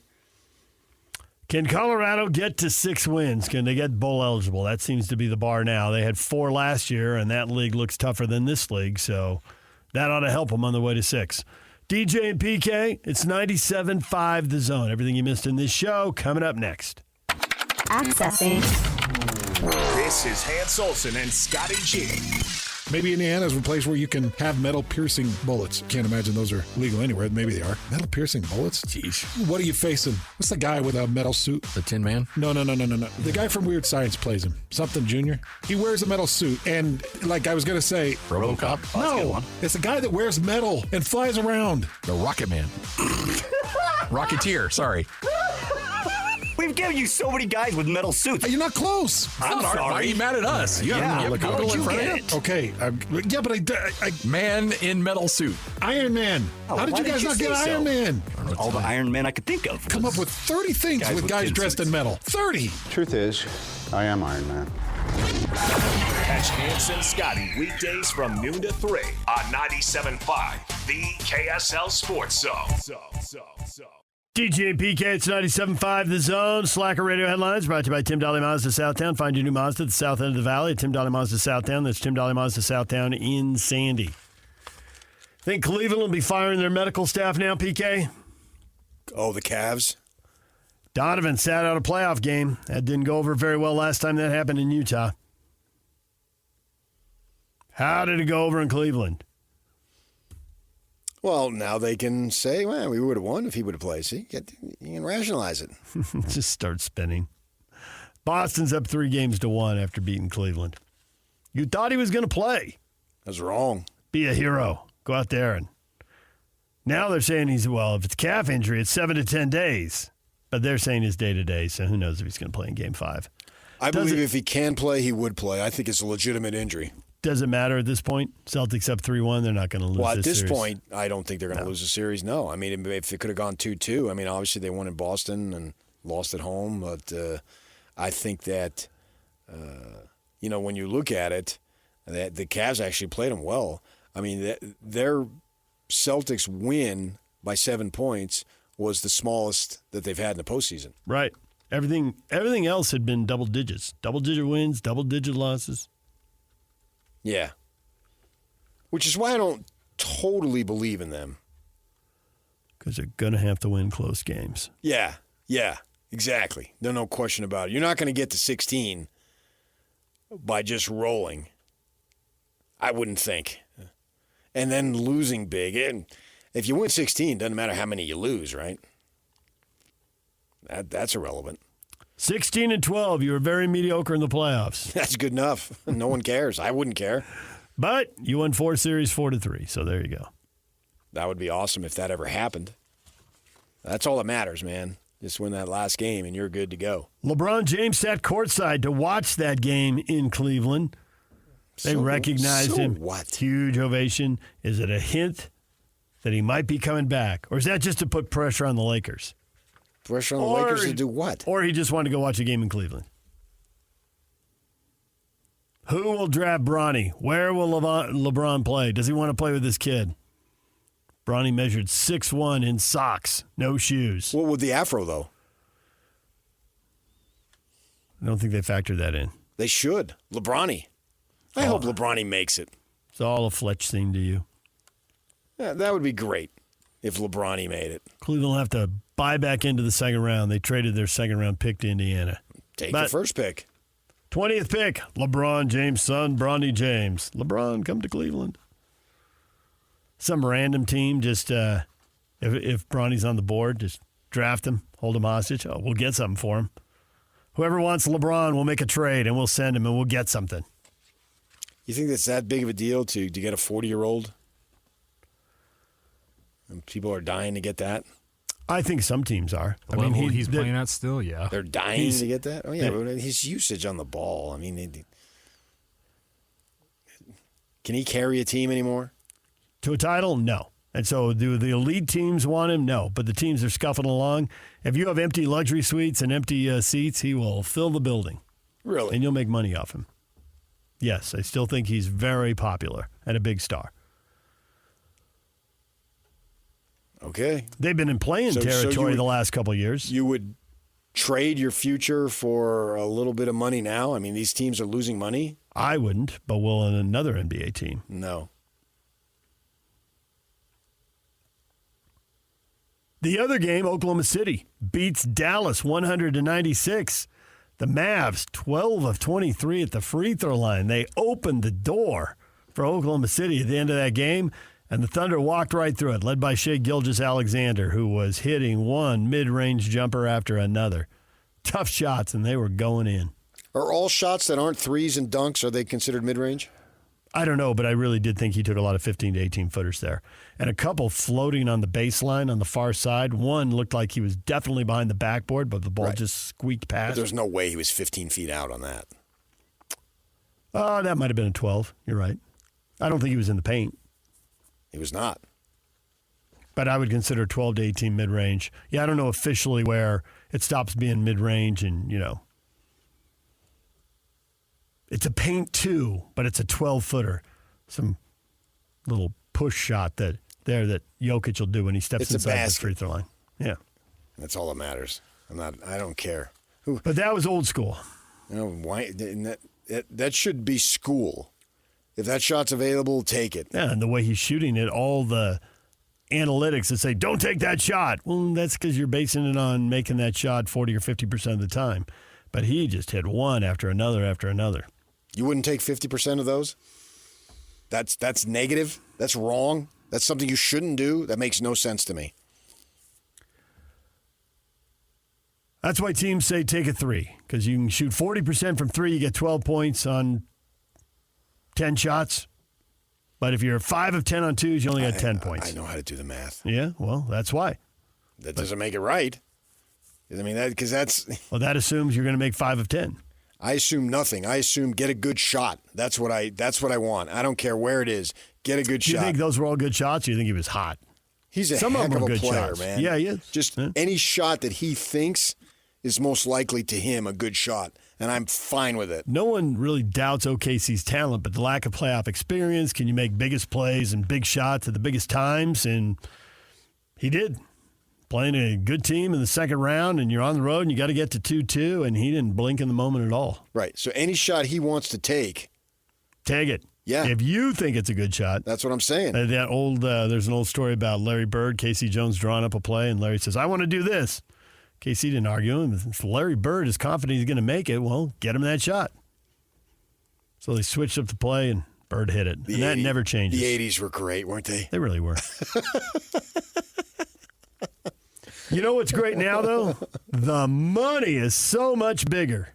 The Detroit Lions, $444 million in contract extensions. Jared Goff, and then before that, Amon-Ra St. Brown and Penny Sewell. But Jared Goff gets 4 years, $212 million, and $170 million guaranteed. Yeah, tell me what they got guaranteed, because that's all that matters. $170. The other numbers, $42.5 per year. They can cut you in a heartbeat. If he hits on the rest of that deal, then he's up to 52 per year, 53 per year. Wowzer. Yowza. It's a lot of cash. Good for him. Details, a few morsels on the NFL schedule are leaking out. The Monday Night Football schedule starts with the Jets and the 49ers. The actual schedule starts on Thursday night with the Chiefs and the Ravens at Arrowhead. The schedule's a big deal, but then 2 days later I forget it. You look at it, and then you'd have to look at it 2 days later. I'd have to look at it again because I forgot it. Who can remember that? Unless you pick out a game you want to go to, and then you remember that one. Well, I think it's for the hardcore fans of their teams, and that's not us. We're sitting here in a non-NFL market, and we watch the games. And they remember it, so they can list all 17 games 2 days later? I think the Chiefs fans who are picking out, no, they don't. I don't think they remember all 7. I think they're picking out the games they're going to go to. If you go but to a we're game, not going to go to games, so we're not picking them out. Well, that's not necessarily true. I've been to NFL games before. In fact, I have a great regret last year that I didn't go to a Chiefs game. That was stupid.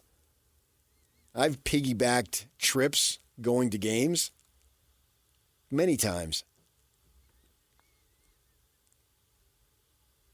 Tom Brady is going to make his NFL debut calling a Dallas Cowboy game, playing the Browns in Cleveland. He's getting $325 million. Which seems like a huge, colossal waste of money. It really does. Just take it out in the parking lot. It's the Cowboys. Everybody's watching it anyway. I have never, ever turned into a game for an announcer. I've turned off games. I refuse to listen to RSL. That's it. Thanks. Well, sometimes I do. When the guy with the accent talks, then I listen to him. Vegas, an event town, and they're getting another event. The College Football Playoff National Title Game is going to the Raider Stadium, Allegiant Stadium, in 2027. Atlanta, Miami, Las Vegas. The Super Bowls and the College Football Title Games, they love the same cities and the same stadiums. So way to go. Vegas gets its big event. If you want to drive down for that, start making your plans. 2027. Yeah. Here it comes. Pay an arm and a leg. Absolutely. I would never pay that kind of money that they're asking. You know, when the Sun Devils went to the Rose Bowl the first time, I was working in Los Angeles, the media market there, and my wife and I went. And guess how much I paid? $50. $0. Oh, you got a freebie? I got 2 freebies and a press pass and a parking pass. What were Rose Bowl tickets back in the day? I have no idea, but I didn't pay. Guy got them for me for free. I asked, and he said, okay.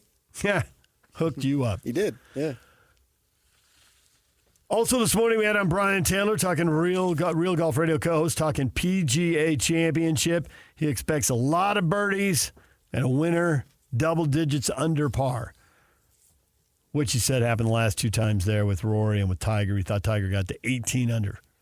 Yeah, I think this is the 4th time it's been there. Mm-hmm. So, yeah, I expect those guys to be able to do that. They're awesome. Wherever you get your podcast, you can listen to Brian Taylor talk PGA Championship and Brian Howell talk Colorado Buffs spring football with the rebuild offensive line and the rebuild defense and another boatload of transfers. The 2 Bryans this morning, huh? Yep. When we come back, your feedback is next. Zach Baked Edie. Should the Jazz draft him? Stay with us. And it's all over almost here. Don't go nowhere. Question of the morning. Should the Jazz draft Zach Baked Edie? People do not want to draft him. I don't get it. Why not? He is slotted as, in the drafts I've looked at, 15 to 20. That may change. You said you've seen him back in the second round. If he's there at 29. Okay, assume if he's there at 29. Yeah, I can see taking him at 29. I think that's... I was a little surprised to see him in the teens. Not that I've doped out the whole draft and gone through all these guys. He seems like a guy who can play in the NBA because big guys play in the NBA for a while, and he's got some skill. I think the thing that he can score one-on-one inside and maybe forces a team to help and opens up shooters, that would seem to be the big upside for that guy. And we never really got to see that in college. When he did just go at a guy, he usually scored. Now, guys in college aren't as big, and most of the time in college, they just try to crowd him with 3 or 4 players, which, as you pointed out, is a defensive strategy that's been around since Shaq was 18 years old. So it doesn't give you a good feeling for how he's going to play in the NBA. But a lot of people, I think, are just afraid they're going to miss out on some 6'7" guy who can really help. And the NBA seems to be full of 6'7" guys who are pretty good.